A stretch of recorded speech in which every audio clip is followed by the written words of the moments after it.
Every parent, in an attempt to protect and keep their child safe, tries to explain that trusting strangers can be dangerous. They emphasize that you shouldn't talk to strangers, follow them somewhere, and under no circumstances should you ever get into a stranger's car. Having these conversations is crucial, just like explaining the reasons behind these precautions and the potential consequences of ignoring them. The story of an American high school student named Abigail Hernandez serves as a powerful lesson, illustrating what can happen when you're careless and too trusting of a stranger who, at first glance, seems to offer a helping hand during a tough situation. All Abigail did was hope that a kind guy would give her a ride home, but instead, she ended up in the lair of a real monster. Abigail Hernandez, family and early life. Abigail, or simply Abby. Maria Hernandez was born on October 12, 1998, in Manchester, New Hampshire, along the banks of the Merrimack River. She was the youngest of two daughters born to Ruben and Xenia Hernandez, and grew up with her older sister Sarah, to whom she was very close. Abby's mom worked as a nurse at a local hospital, while her dad was a sales agent. Overall, the Hernandez family was strong, happy, and pretty well off. But when Abby was in middle school, her parents decided to separate. Not long after the divorce, her father remarried and started a new family, while the daughters from his first marriage continued to live with their mom.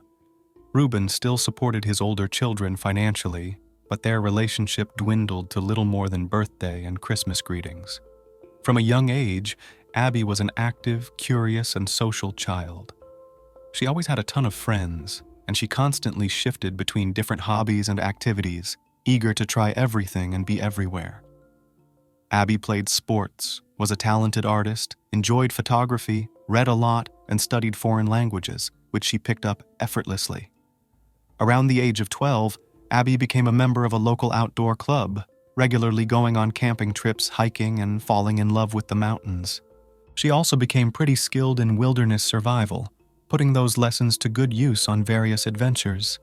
It's not surprising, considering New Hampshire's natural beauty, with its forests, mountains, and rivers. It's a paradise for outdoor activities, hiking, and climbing. This is a state that attracts adventurers, thrill seekers, and nature lovers from all over the country. Abigail Hernandez's classmates described her as a brave, smart, friendly, and determined girl who could easily connect with people around her. She was the kind of person who could jump into a conversation about pretty much any topic, wasn't afraid of challenges, and always spread her optimism to everyone around her. Abby wasn't one to sit still. She was always on the go, constantly moving, and making big plans for her future. The summer of 2013 was packed with exciting events for Abigail. When she returned to school in September, she was full of stories about her summer vacation, where she'd been, what she'd seen, and all the things she'd managed to do. By this time, the 14-year-old had started a romantic relationship with a boy named Jimmy, who went to the same school and was a year older than her. Xenia, Abby's mom, knew about the relationship and didn't mind her daughter dating him. Vanished on her way home from school. In early October 2013, with fall break and her 15th birthday just around the corner, Abigail was busy planning a hiking trip with other members of her outdoor club. She'd even received a pair of brand new hiking boots as a gift, but they were a little tight, so she decided to break them in by wearing them to school. On October 9th, Abby went to school like any other day. After classes, she planned to take a stroll through a nearby park, but promised her mom she wouldn't be out too late. However, by around 5 p.m., when Abby still hadn't come home, Xenia decided to call her, only to find that Abby's phone was turned off. Worried but trying to stay calm, Xenia figured her daughter had probably met up with friends and maybe her phone had died. A couple of hours later, with no word from Abby and unable to reach her, Xenia started to panic. She began calling Abby's friends and teachers, trying to find out when she had left school and where she might have gone. The school informed her that Abby had left right after classes ended and had said goodbye to her friends at the bus stop, where they all got on the school bus. Abby, however, had chosen to walk home. None of Abby's friends had seen her since. She hadn't stopped by anyone's house, and she hadn't called anyone. Even Jimmy couldn't get in touch with her. despite them having plans to meet up later that day. Terrified, Xenia, along with her older daughter Sarah, didn't waste any time and headed straight to the police station to report Abby's disappearance. Since Abby was a minor, the search for her began immediately. Investigators discovered that the last signal from her cell phone was picked up about a mile from her home. Almost immediately, news about the missing high school student started spreading across social media. Flyers with Abby's photo, a description of the clothes she was wearing, and a contact number for any tips about her whereabouts were quickly printed and distributed. By the next morning, a story about the missing girl was aired during the 7 a.m. news, urging anyone with information to come forward. Hundreds of police officers, volunteers, and concerned citizens joined the search for the 14-year-old. They scoured local parks, empty lots, wooded areas, bodies of water, and abandoned buildings. Law enforcement explored various leads, searched for possible witnesses, and interviewed Abby's friends and family. But every effort turned up empty. The first suspect. Detectives investigating the case tried to find out if Abby had any enemies, grudges, or perhaps an overly persistent admirer. But everyone who knew Abby insisted that she was always the life of the party, a friendly, open, and kind-hearted girl who didn't have any adversaries. She never got into conflicts, and none of her friends had ever heard of anyone stalking or harassing her. One of the first people detectives interviewed was Abigail's boyfriend, Jimmy, who quickly became the prime suspect. They questioned him about whether there had been any disagreements or arguments between them, whether he had any reason to be upset with her, or if he might have had any motive to harm her. But Jimmy seemed stunned by the questions, baffled as to why he was under suspicion, and couldn't fathom how anyone could think he would want to hurt his girlfriend. Jimmy had a rock-solid alibi for the time Abby went missing, which was backed up not just by his family but also by his teachers and about a dozen friends. That day, his schedule was packed. School, sports practice, rehearsals for an upcoming performance with his school band, and his grandfather's birthday party, all of which he attended without missing a beat. Jimmy fully cooperated with the investigation, telling police everything he knew, but it didn't help move the case forward. It was as if Abby had vanished into thin air. Despite months of searching, there wasn't a single clue or even a hint about where to look next. Detectives understood that the chances of finding the teenager alive were dwindling, but Abby's family refused to give up hope. The mysterious letter and a surprising theory. About a month and a half after Abigail's disappearance, her mother found a strange letter from her missing daughter in the mailbox at their home. In the letter, Abby asked for forgiveness for what she had done, said that she was okay, healthy, and safe. She wrote that she loved her mom and Sarah but couldn't reveal where she was. At the end of the message, there was a cryptic and rather puzzling phrase, "Dreams come true." Handwriting analysis confirmed that the letter was indeed written by Abby, and it was dated to early November, which meant there was a high likelihood that the teenager was still alive. But where could she be, and why couldn't she explain the real reason for her disappearance? Was she scared, or had someone forced her to write that letter? Immediately, a theory emerged, suggesting that Abigail had voluntarily run away from home, but saw the news story about herself and decided to let her family know she was alive. There was speculation that Abby might have been pregnant and had run off with the baby's father, afraid of facing her family's anger and the judgment of others. However, the Hernandez family was outraged by this pregnancy and runaway theory. Sarah firmly stated that if her younger sister had been expecting a baby, she would have been the first to know, as they were always very close and had no secrets from each other. Besides, Abby's only boyfriend was Jimmy, and according to him, they hadn't even been intimate yet. They were both still virgins. Abby's friends backed this up, confirming that she hadn't dated anyone other than Jimmy, and had never mentioned having any other crushes or relationships. Her best friend Miranda was also adamant that Abby couldn't have been pregnant and would never have run away, causing so much pain to her mom and older sister. Plus, all of Abby's documents, personal savings, and valuable belongings were still at home. Investigators thoroughly examined and analyzed the letter, hoping to find any clues or hints about where to look for the girl. Unfortunately, there were no hidden messages or cries for help. Despite this, the FBI got involved in the case, classifying it as an abduction. They believed Abby was being held against her will, and that the letter had been written under strict orders, with no chance to reveal her location. It turned out to be an accurate assumption, as the kidnapper and his victim were just a few dozen miles away from the Hernandez home. What's even more disturbing is that police had visited the kidnapper's house multiple times since Abby's disappearance, but found nothing suspicious. Meanwhile, the man himself felt tracked and frantically thought about what to do with his captive. Who is Nathaniel Kibby? Now it's time to introduce the kidnapper himself. Nathaniel, or just Nate. Kibby was born on July 15, 1980, in the same town as Abby. There isn't much reliable information about his family, but some sources suggest that he was raised by his mom alone and never knew his biological father. In his school years, Nate was a real troublemaker, a bully, and that one kid everyone was scared of. He constantly got into fights and clashed with those around him. Even more unsettling, he kept a list of people he disliked, people he planned to beat up or harm in some way. From a young age, he displayed aggression and cruelty toward others, making his peers avoid him while teachers struggled to handle his behavior. As a teenager, young Kibby caught the attention of the police several times for different offenses. He was part of a gang, which he took great pride in, had a fascination with firearms, and knew a lot about them. He had multiple run-ins with the law for assault causing serious injuries, illegal possession of substances, and petty theft, but he always got off with just a slap on the wrist. Interestingly, Nate had attended the same high school as Abby, but since he was 18 years older than her, they never crossed paths, either in or outside of school.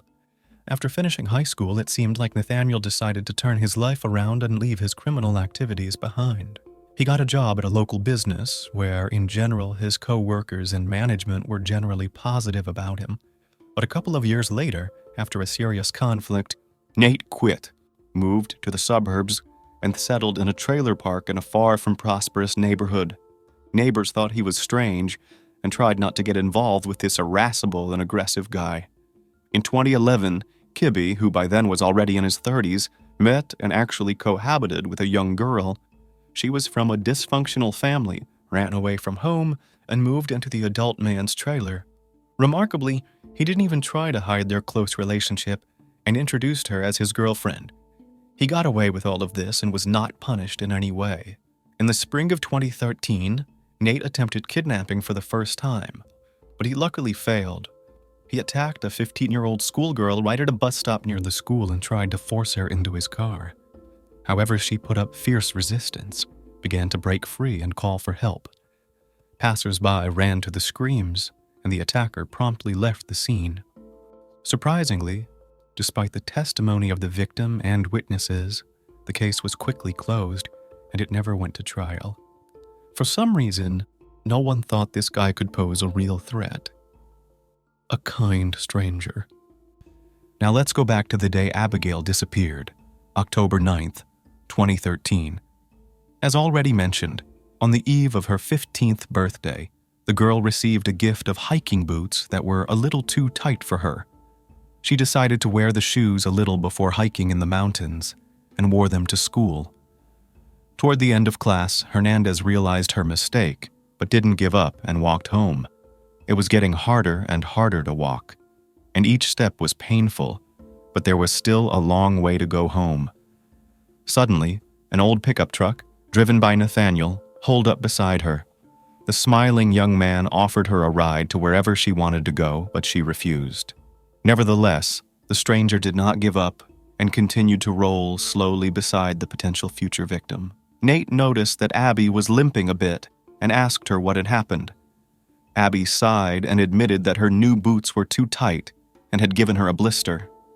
Hearing this, the man simply swung open the passenger door and gestured for her to hop in. After hesitating for a moment, Hernandez accepted the offer.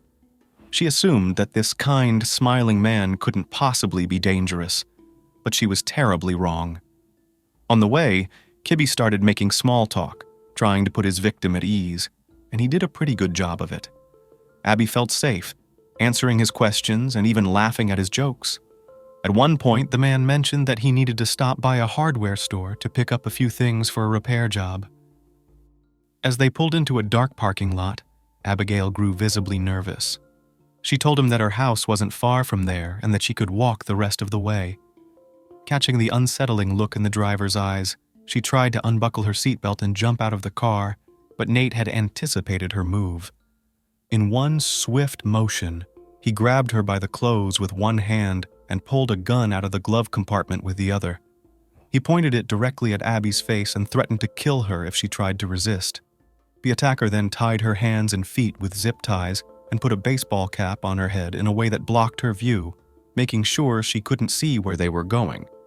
But soon, he noticed that Abby had shifted the cap to try to see the road. This infuriated him.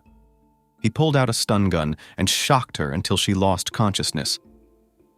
Imprisoned by a deranged sadist. Abby woke up in a strange, cramped, and stifling space with no windows. To give you a clearer picture, it was actually a small shipping container owned by Nathaniel, hidden away in the trailer park, tucked behind some trees. Soon after, the kidnapper appeared with duct tape and a motorcycle helmet in his hands. He taped her mouth and eyes shut, put the helmet on her head, and after making sure she was completely immobilized and helpless, he tore off her clothes and assaulted her. From that moment on, he repeatedly forced himself on her, almost every day, turning his twisted fantasies into reality. Nate also used psychological abuse on his captive, threatening to hurt her family if she ever tried to escape or call for help. At the same time, he promised that he'd let her go if she behaved and didn't cause him any trouble. During the first few days of her captivity, Abigail was in a state of shock, practically saying goodbye to her life. But as time passed, she realized that her captor wasn't planning to kill her, at least not yet. She decided to try to connect with him emotionally and see if she could convince him to let her go. She told him that she didn't judge him, that everyone makes mistakes, and that she wouldn't go to the police if he just released her back to her family. However, Nate was unpredictable. The smallest thing or word could set him off, turning him into a monster. Sometimes he would show her a twisted kind of tenderness, but more often he was brutal, using all forms of emotional and physical abuse against her. The container where he kept Abby was well soundproofed, so no one outside could hear her screams. But after about a month, he started bringing her into his trailer, allowing her to take a shower and even watch TV with him. Through the news, they learned about the extensive search efforts for Abby. That's when Kibby got the idea to have her write a letter to her mother to convince her that Abby was okay and to try to stop the search operation. Abigail wrote several letters under her kidnapper's dictation, and each time she tried to leave a hint about where to find her. But Nate saw through it and punished her severely. Eventually, she followed his instructions to avoid provoking his anger further. The mystery of the name. About 6 months later, Nate started trusting his captive enough to let her help him with his counterfeit money operation. Sometimes he let her sleep in his trailer and even trusted her to cook meals, but he remained as brutal as ever, continuing to abuse Abby. He forced her to call him Master and kept his real name a secret. Gradually, the obedient captive managed to build some rapport with her captor, and he even agreed to bring her books and magazines. One day, on one of the pages, Abby saw the name Nathaniel Kibby, but she wasn't sure if that was really her kidnapper's name. So she decided to take a dangerous gamble. One day she simply called him by the name, waiting for any kind of reaction. But all he did was roll his eyes, sigh, and calmly ask how she had learned his name. Abigail admitted that she had seen it in one of the books. He smirked but said nothing. Help was closer than she knew. Since Abby spent most of her time in the soundproof container, she had no idea what was happening outside. She didn't know that at one point the police had been just a few feet away from her, but they were there for a completely unrelated reason. You see, Nate had once again broken the law, and in an attempt to avoid serious trouble, he decided to cooperate with law enforcement and confessed to illegally possessing a firearm. The police showed up with a search warrant, thoroughly inspecting his trailer, but they didn't even think to check the container. For some reason, No one considered taking a look inside. Thanks to his cooperation, Kibby only received a fine, and his weapon was confiscated. Astonishingly, after all the terrible things he'd done, he still didn't face any real consequences. It seemed luck was on his side, and he probably felt invincible. He had no intention of letting Abby go, but maybe she had become just another part of his routine. A new girlfriend and a miracle escape. In July 2014, Nathaniel met a woman named Lorraine at a bar. After a brief conversation, he took her back to his trailer where they became intimate. Later, Lorraine started complaining about her financial struggles, mentioning that she didn't even have enough money to pay her rent. As she was leaving, Nate handed her two $50 bills, and she left. The next day, a furious Lorraine called Kibby, telling him that the money he'd given her was fake. She screamed that she'd already informed the police about where she got the counterfeit bills and warned him that law enforcement would be showing up with another search warrant soon. What she didn't realize was that her call would change the life of the missing high school girl forever. On July 20th, the kidnapper unexpectedly gave Abby all her personal belongings, tied her hands, sat her in the passenger seat of his car, and covered her face with a baseball cap. Abby had no idea what was happening and feared that he was finally going to kill her. But then Nate stopped on a deserted country road, freed Abby, and simply told her, "Get out, and don't you dare go to the police." After she stepped out of the car, he floored the gas pedal and sped off. Abby couldn't believe what was happening. She walked along the road in a daze until she saw a sign and realized that home wasn't far away. It took her a couple of hours to make the journey. In later interviews, she recalled constantly looking over her shoulder, afraid that her kidnapper might come back, but he was nowhere to be seen. Coming home. The Hernandez family had a surveillance camera at their front door that captured the moment Abby walked in. Abby heard her mom talking to someone on the phone and called out loudly to her. In shock, her mother dropped the phone and ran to the door.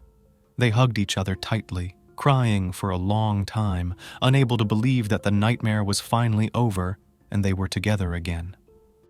Abby noticed how much her mother's appearance had changed. She looked older and worn out from the months of worry. Xenia immediately started asking her daughter where she had been all this time and what had happened, suggesting they go straight to the police.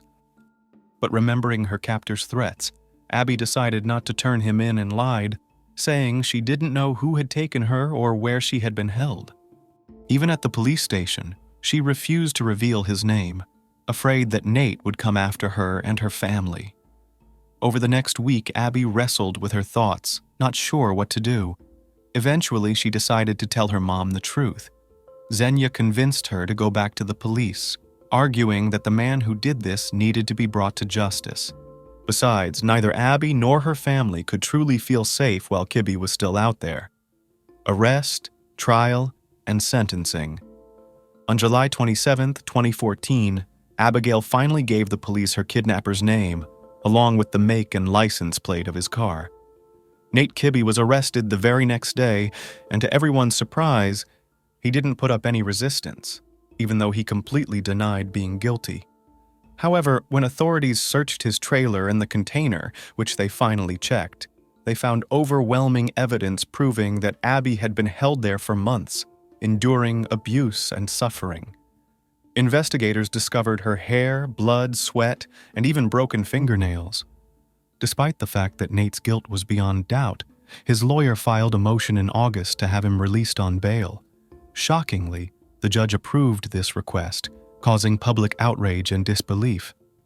But on the same day, an order was issued prohibiting Kibby from approaching or contacting any members of the Hernandez family. The trial against Nathaniel Kibby began in December 2014 and continued until May 2016. In an attempt to get a lighter sentence, the defendant agreed to a plea deal and admitted his guilt.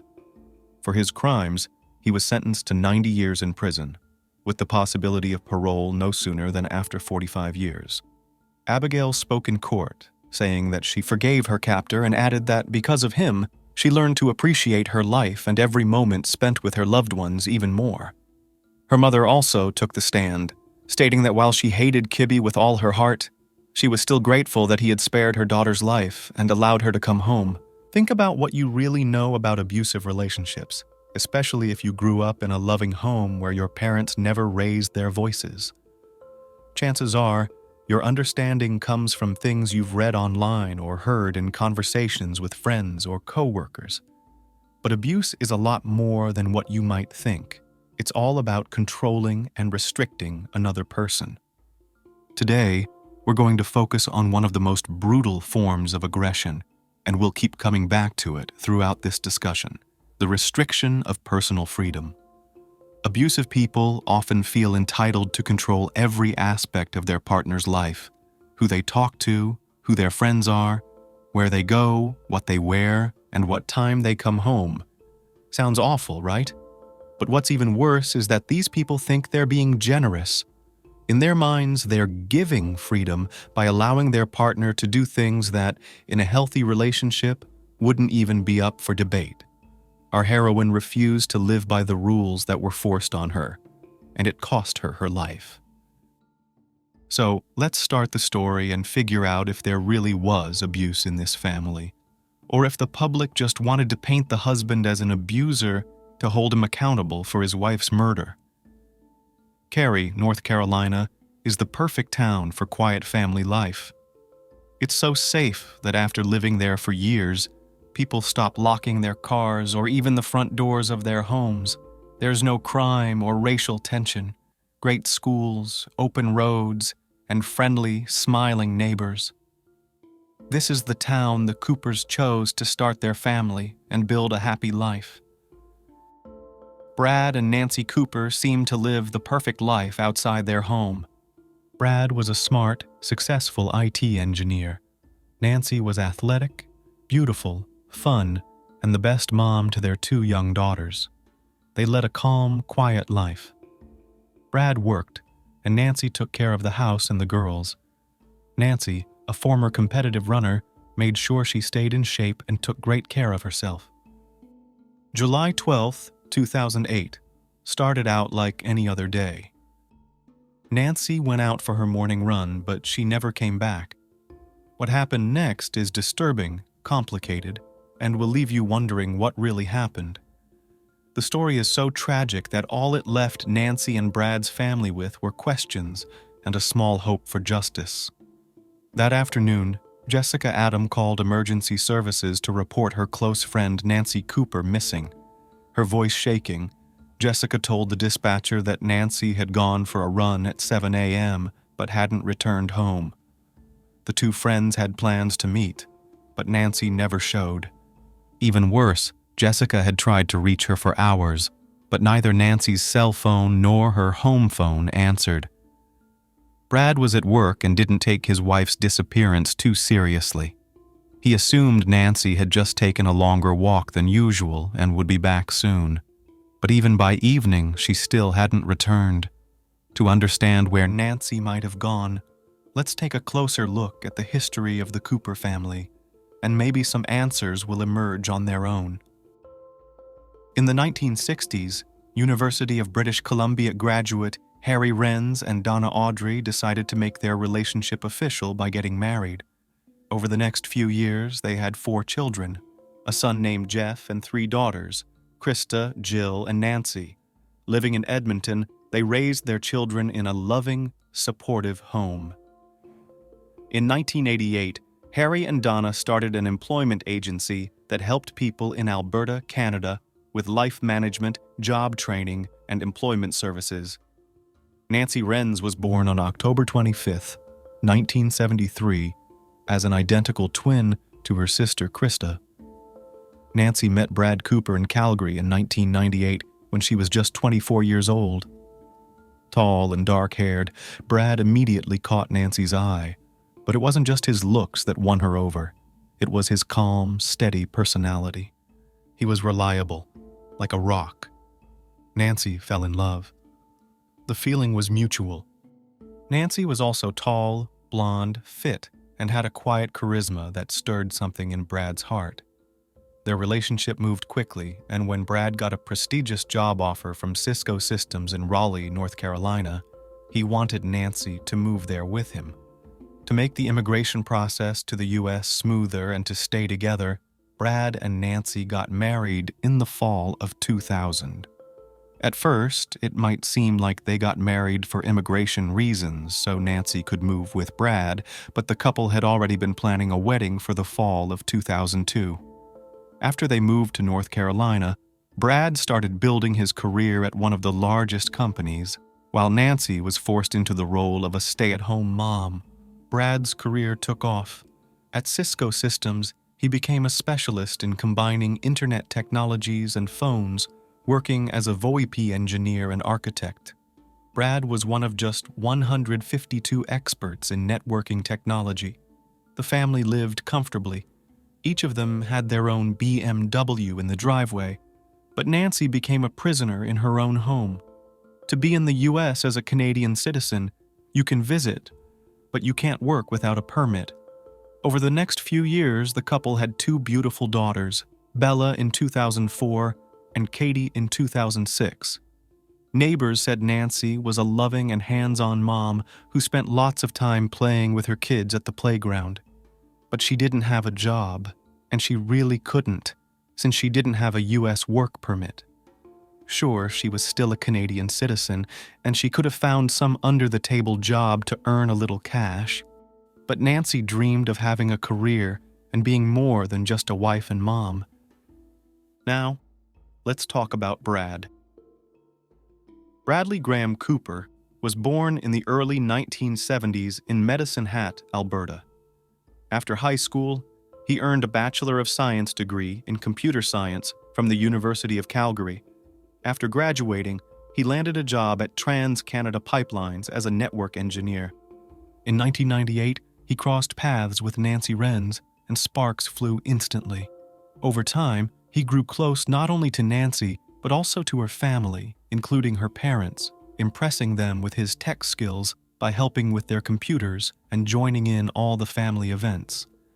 His talent and expertise eventually earned him a job offer from Cisco Systems in Raleigh, North Carolina. In 2005, Brad began working toward an MBA at North Carolina State University's College of Management. He went on to complete the degree, specializing in product innovation. While Brad's career was skyrocketing and he kept adding to his skill set, Nancy became his shadow. She had to give up her dreams and her own career. Nancy was once a runner who had hoped to compete in the Olympics. A bad knee ended that dream, but she still ran marathons and other races, bringing new people into the running community and making new friends, something that annoyed the more introverted Brad. Before long, their relationship started to deteriorate. According to friends, cracks in Brad and Nancy's marriage were there from the beginning, but Nancy never aired their issues in public and tended to idealize her husband. On the surface, they still seemed like the perfect family. But as Brad climbed the corporate ladder, he became more controlling and manipulative with Nancy. To him, she seemed like a boring housewife who had lost her spark, spending her days cleaning and taking care of the kids. Things got even worse when Nancy found out that her husband had been cheating on her with her close friend Heather in the spring of 2007. Brad denied it for months, but on New Year's Eve, he finally confessed, admitting to the affair but insisting it had only happened once, as if that somehow made it better. So, one time doesn't count, right? The couple decided to work on their marriage and started going to couples therapy, where Brad admitted he had lied and told Nancy that his affair with Heather had been going on for a long time. After that truth came out, they decided to split up and sell the house. Nancy planned to move back to Canada with the kids, but Brad wasn't willing to give up custody of the girls or let them go to Canada. So, to get back at her, he canceled Nancy's credit cards and made sure she couldn't take any further steps. Nancy was left alone in a foreign country, with 2 young kids and no money to survive. Now, let's go back to Nancy's disappearance. When people learned about the couple's rocky marriage, Nancy's friends and authorities immediately suspected Brad Cooper had something to do with her going missing. Nancy's parents, Harry and Donna Renz, became even more worried when they got the news that their daughter was missing. They immediately planned a trip to Cary to help search for her. When Nancy didn't show up by late evening, police came to the Coopers' home and questioned Brad about his wife. He told them that on Saturday morning, she got up earlier than usual and went for a run with a friend.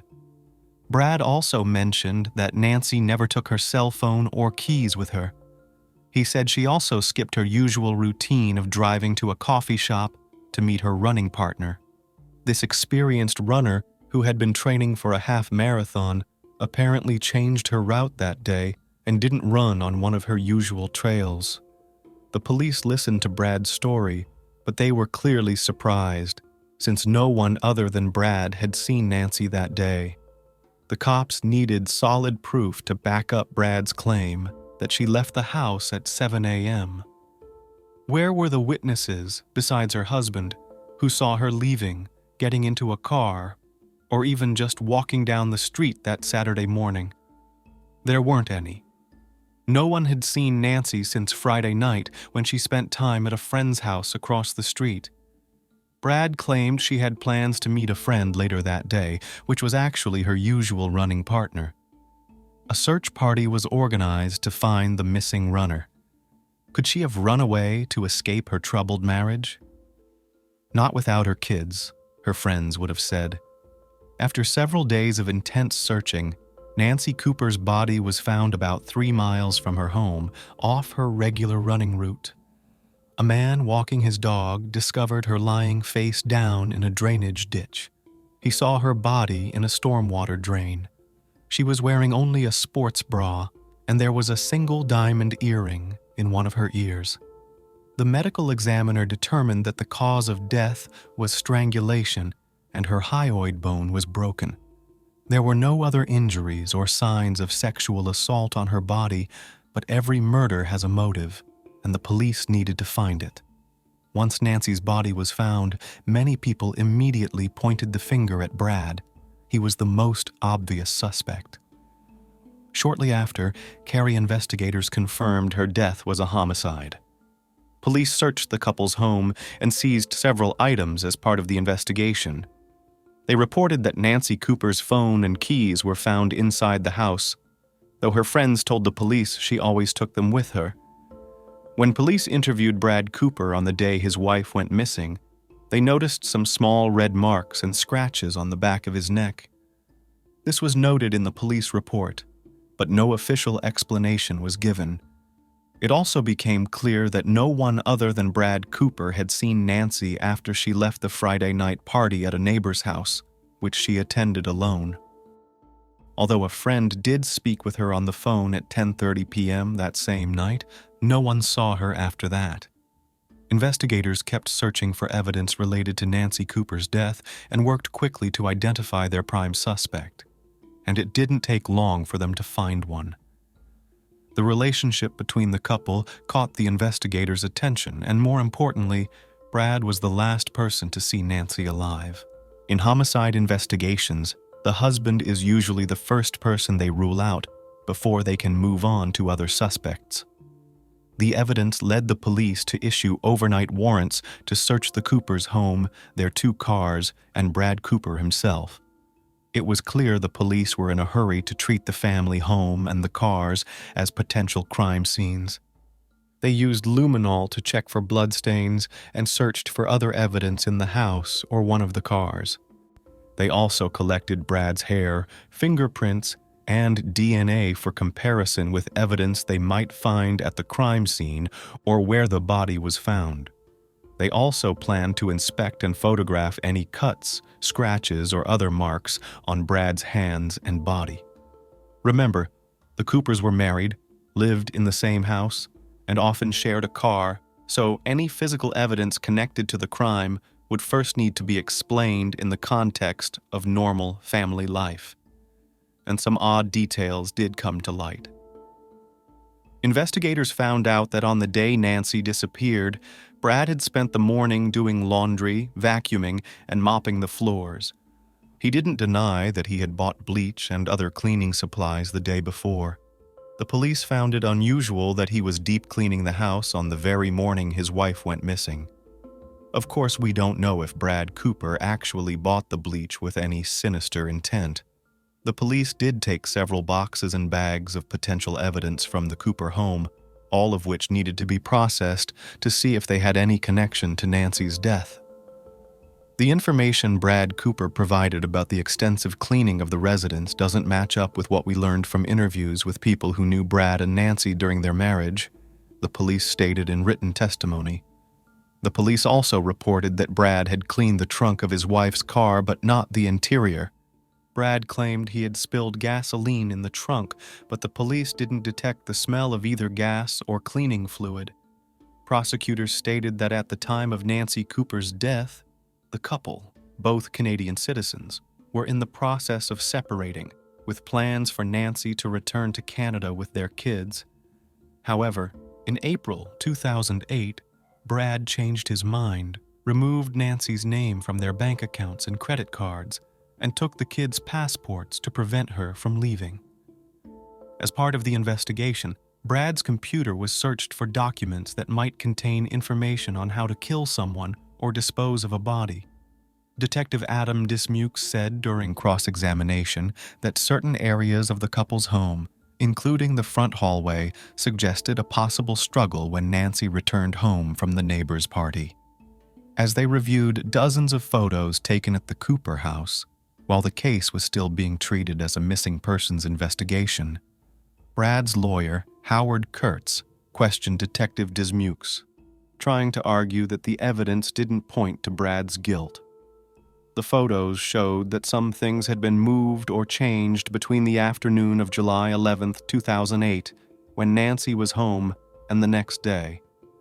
Decorative ducks that had been on the credenza and bamboo sticks in a vase in the foyer were missing in one of the photos, leading the detective to believe a struggle might have taken place there.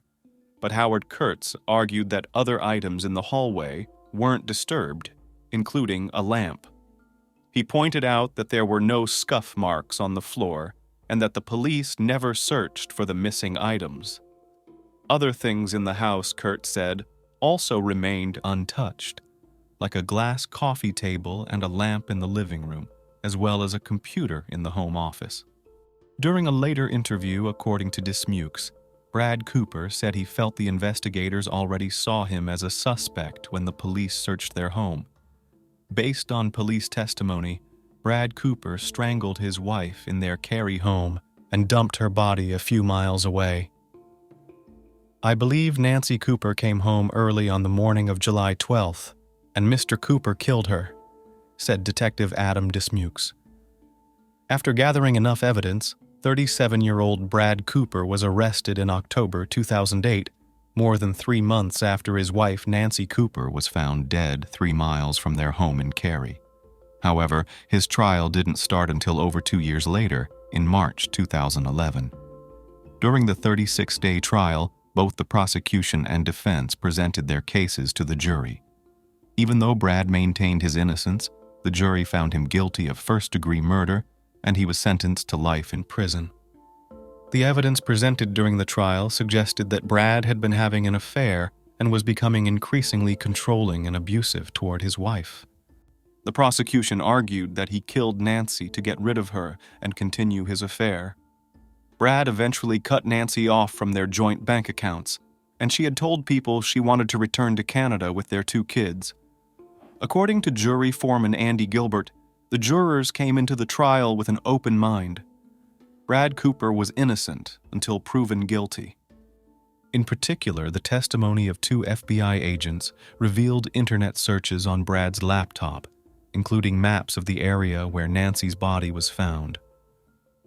The evidence presented by Special Agents Gregory Johnson and Chris Chappelle influenced the outcome of the case, said Andy Gilbert.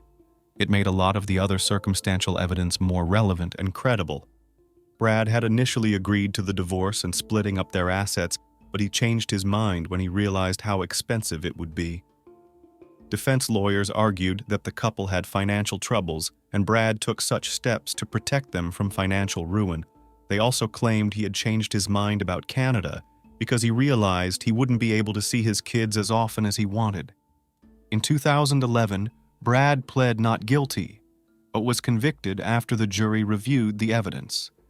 The jury of 10 women and 2 men took about 10 hours over 3 days to reach their verdict. On May 5th, he was sentenced to life in prison without the possibility of parole after the longest non-death penalty murder trial in Wake County. Nearly 100 witnesses testified over the 36 days as prosecutors tried to prove that an angry, frustrated Brad Cooper, fed up with his wife, planned and carried out her murder in the early hours of July 12, 2008. After the verdict, Nancy's parents filed a petition in court. They alleged that Brad had been involved in an affair, had yelled at Nancy, and verbally abused her. They also claimed Brad was emotionally unstable and a danger to the kids. Court documents revealed that Brad had attempted suicide multiple times as a teenager and again more recently, the previous winter. In 2013, he appealed to have his conviction overturned and the case was reviewed for a retrial. While awaiting trial, he pled guilty to second-degree murder and received a sentence of 12 to 15 years, including time already served. Meanwhile, Brad continued to fight Nancy's family for custody of their 2 daughters. However, his guilty plea forfeited his rights, allowing Nancy's twin sister to take custody of the girls. Defense lawyers believe they have a strong chance of appealing the conviction, claiming that the jury was never allowed to see evidence proving that Brad's laptop had been tampered with. They also argued that the police ignored evidence in their investigation that could have helped identify Nancy's real killer or killers, focusing solely on their "Brad did it" theory. So, who is Brad Cooper, victim of circumstances or a cruel tyrant? It's known that Brad Cooper attempted suicide as a teenager and threatened to kill himself in the winter of 2008, but suicidal tendencies often point to manipulative motives, a way to prove something to someone when arguments and strength to fight are gone. Bradley continued to maintain his innocence throughout the trial, but in 2015, he finally confessed to killing Nancy, admitting he strangled her during an argument and dumped her body in a drainage ditch. At 40 years old, Brad Cooper pled guilty in Wake County Superior Court to the murder of his wife, Nancy, back in 2008. He had originally been convicted of first-degree murder in 2011, but the North Carolina Court of Appeals overturned that conviction. Judge Paul Gessner then sentenced Cooper to 12 years in prison, giving him credit for the 5 years he had already served. Brad Cooper remained in the Wake County Justice Center under a deal that reduced his life sentence without parole after he pled guilty to second-degree murder. Following his successful appeal of the first-degree murder conviction in 2011, his sentence was reduced to a minimum of 12 years. The unfaithful husband confessed to killing his wife only years after dumping her body, dressed only in a bra, in a drainage ditch, before reporting her missing after a run. Brad answered yes when the judge asked if he had killed Nancy, the mother of their 2 children, and hidden her body at a construction site in Cary, North Carolina in 2008. This was the first time he had admitted to the crime in court.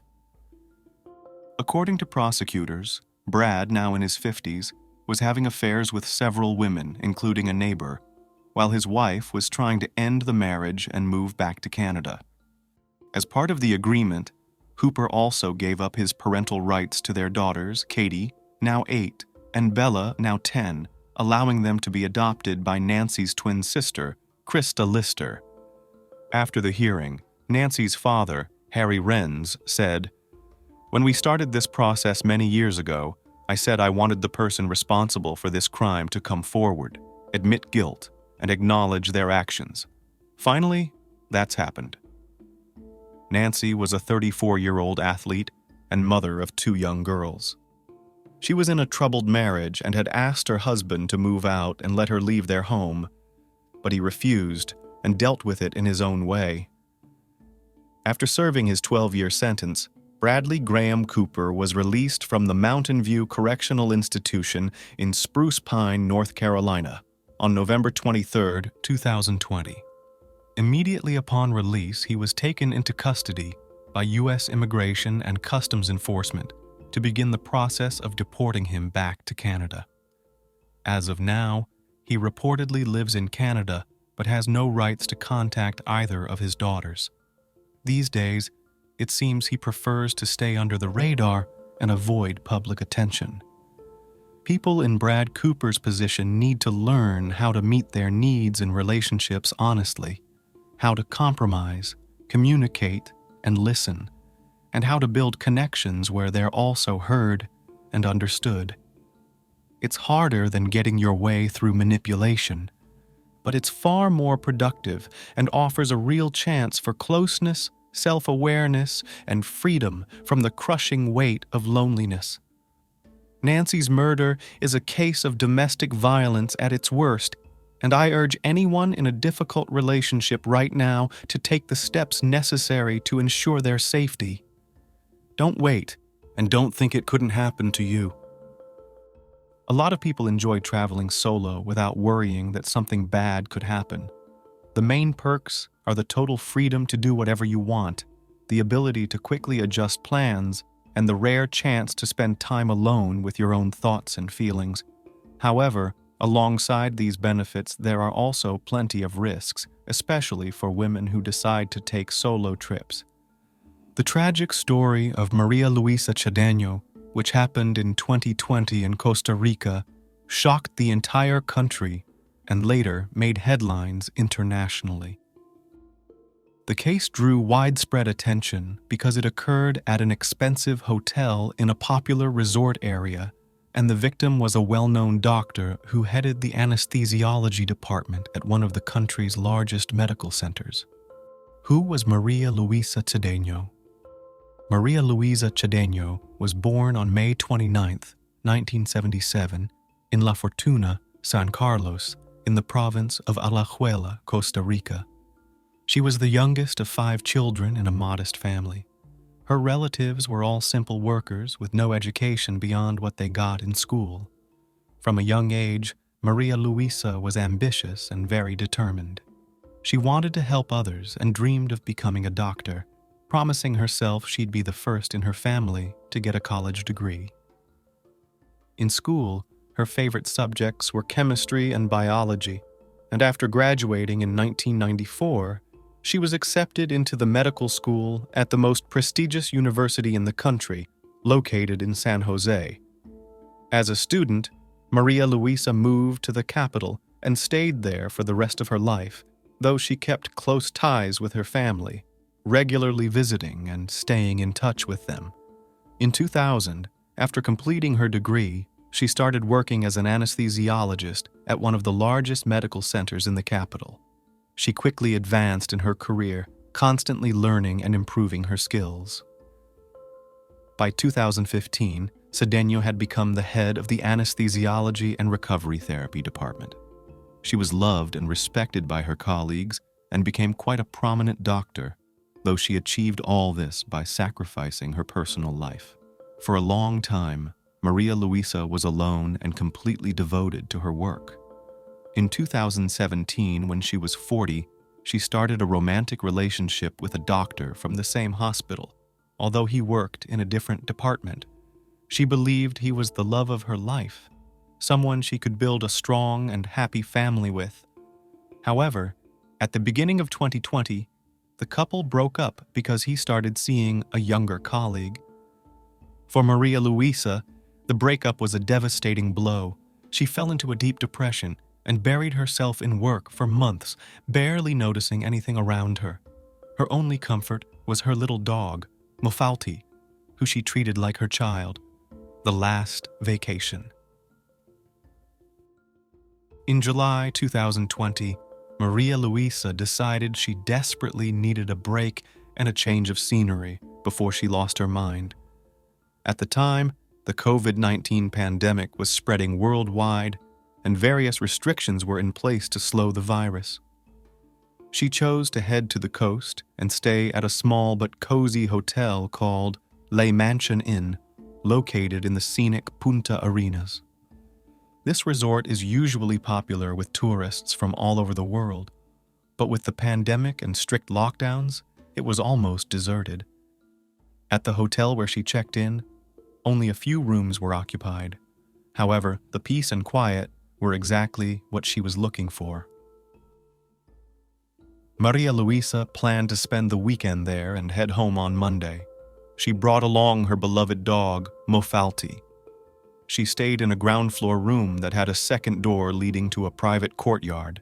These rooms were designed for travelers with pets so that the animals could go outside and take care of their business in a designated area. All the other rooms with courtyard access were empty at the time. On July 18th, Maria Luisa checked in, dropped off her things, and headed to the beach. The next day passed just as quietly. She strolled along the shore, sunbathed, had dinner at the restaurant, and then went back to her room. She called her mother, and they talked for about half an hour. Maria Luisa mentioned how empty the hotel was, with only a few staff members, most of whom were juggling multiple jobs. She planned to check out the next morning after breakfast, but she never made it that far. A lifeless body wrapped in a sheet. On the morning of July 20th, Maria Luisa didn't show up for breakfast. The hotel staff noticed this because there were so few guests, but they didn't think much of it, assuming she was just sleeping in before heading home. But when checkout time came and she still hadn't appeared, they decided to check her room. 2 staff members knocked on Maria Luisa's door, but there was no answer.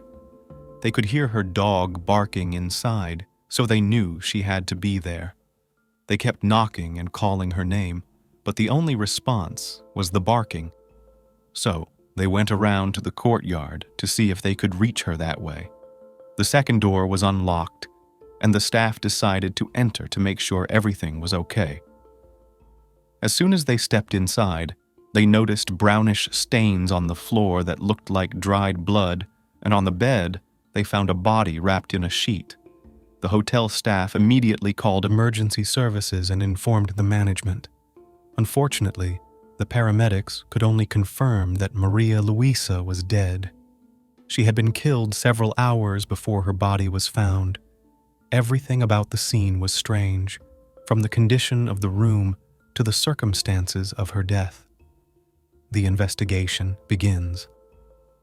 Maria Luisa's body showed multiple cuts, bruises, and bite marks left by different people. Defensive wounds on her hands indicated that she had fought back fiercely. The cause of death was mechanical asphyxia and a broken neck. Someone had strangled her so hard that they broke her cervical vertebrae. The autopsy also revealed that she had been sexually assaulted before she died. Next to her bed, there was a bottle of mineral water, an open bottle of expensive wine, and 2 glasses. According to the maid, Maria Luisa had indeed ordered these items the night before, but she had been alone. The records of her key card showed that after receiving her delivery, she didn't leave the room, and no one entered.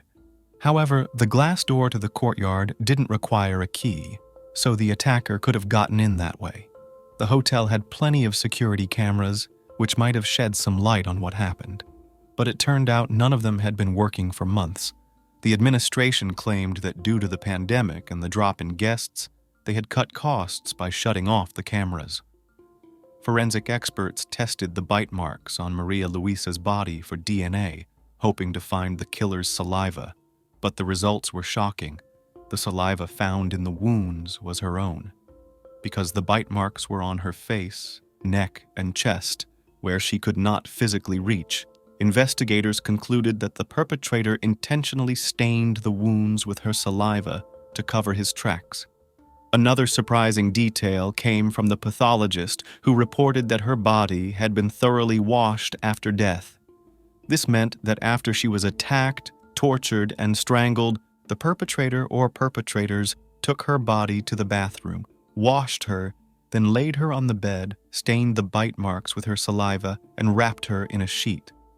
Since the hotel's cameras weren't working and the place was almost empty due to the pandemic, no witnesses were found. None of the guests or staff reported seeing or hearing anything unusual, and no strangers were spotted on the property. The first suspect. News of the brutal murder of a well-known anesthesiologist quickly spread across the country, causing a huge public outcry. The police needed to solve the case as soon as possible and figure out who could have been so cruel to an innocent woman. When the victim's family was asked if she could have had a brief vacation fling, they were sure the answer was no. She was still heartbroken over her recent breakup and hoping for reconciliation. As for the 2 glasses found in the room, Maria Luisa's sister explained that she always used 2, one for wine and one for water. The forensic results confirmed this, as only the victim's fingerprints and lip marks were found on the glasses. During the interview with the police, Maria Luisa's mother suddenly recalled that during her last phone call with her daughter, Maria had mentioned a man who worked at the hotel. She said they had chatted during lunch, and he asked her why she was traveling alone and how long she planned to stay. This gave detectives their first suspect to question. That employee was 38-year-old Teodor Herrera Martinez, the son of a longtime friend of the hotel owner, Harry Bowden. In fact, thanks to his father's connections, Martinez had gotten the job at the hotel. He worked as a bartender and did personal errands for his boss. Right from the start of the interview, Martinez acted strange, very nervous, and claimed he didn't remember Maria Luisa or ever talking to her. Fresh scratches were clearly visible on his cheeks and neck, and he couldn't give a clear explanation of where they came from. When he was asked to remove his shirt, similar scratches were found on his chest and shoulders. Detectives suspected the victim had left those marks while fighting for her life, but they needed to wait for experts to confirm. Martinez was arrested, initially for 6 months, while the investigation continued. The second suspect. Forensics confirmed that blood and skin particles from Martinez were found under the victim's nails, but the bite marks on her body didn't match his dental impressions. The police continued to question hotel guests and staff until a 36-year-old man named Luis Carlos Miranda came into focus. He wasn't a regular guest and didn't work at La Mansion Inn, but he was a friend of the hotel owner, which allowed him to stay there for free. One of the bite marks on the victim's body could have been made by Luis, but it wasn't clear enough to be certain. Still, the police arrested him as a second suspect for 6 months, just like Martinez. Miranda, too, denied ever seeing Maria Luisa or having any contact with her. The third suspect. About a week and a half after the shocking murder, a third suspect was arrested, Harry Bowden himself, the 69-year-old hotel owner. It's worth noting that Bowden, a businessman of Dutch origin, had extensive connections with politicians and entrepreneurs and owned several properties in different countries. What led to his arrest was that one of the bite marks on the victim's body matched Bowden's dental impressions. It also came to light that around 6 months before the murder, Bowden had undergone surgery at the hospital where Cedeño worked. Despite Bowden insisting that he had never seen the woman before, police believed he might have noticed her during that time, taken her contact information, and lured her to his hotel. Initially, due to his age and health issues, Bowden was placed under house arrest. However, when he suddenly changed his residence without notifying the police, he was taken into custody, as there were fears he might try to leave the country. There was a fourth person involved in the case, Bowden's young husband, a man named Yader Daniel Abanda. However, no evidence was found against him. Abanda denied involvement in the crime, claiming that his partner was not feeling well that night and did not leave their room. The investigation's theory. Once the autopsy and forensic results were in, investigators concluded that there were 3 attackers. There were no signs of ropes or restraints used to immobilize the victim, but all of her limbs showed bruises from fingers and palms, indicating she was held down by hand. In Maria Luisa's mouth, experts found fabric fibers and a thread, which suggested she had been gagged. This likely explained why none of the other guests or staff heard any screams, even though the victim's injuries and signs of torture showed she must have desperately called for help. In Maria's phone, found in her room, there were messages to her sister, where she praised the hotel, saying how beautiful, cozy, and quiet it was. She mentioned how attentive and helpful the staff was, and she even noted that she had spent the evening chatting and dancing at the bar with a man who served coffee and looked after the property. Based on the description, this was Martinez. From the beginning, Martinez was the prime suspect. He was the only one of the 3 suspects with visible scratches. His skin and blood were found under the victim's fingernails, and his biological material was found in her body despite attempts to wash it off. However, casts of his teeth did not match the bite marks on her skin. Since Maria Luisa hadn't left her room after returning that evening and hadn't let anyone in, investigators believed that the attackers entered her room through the door leading to the courtyard.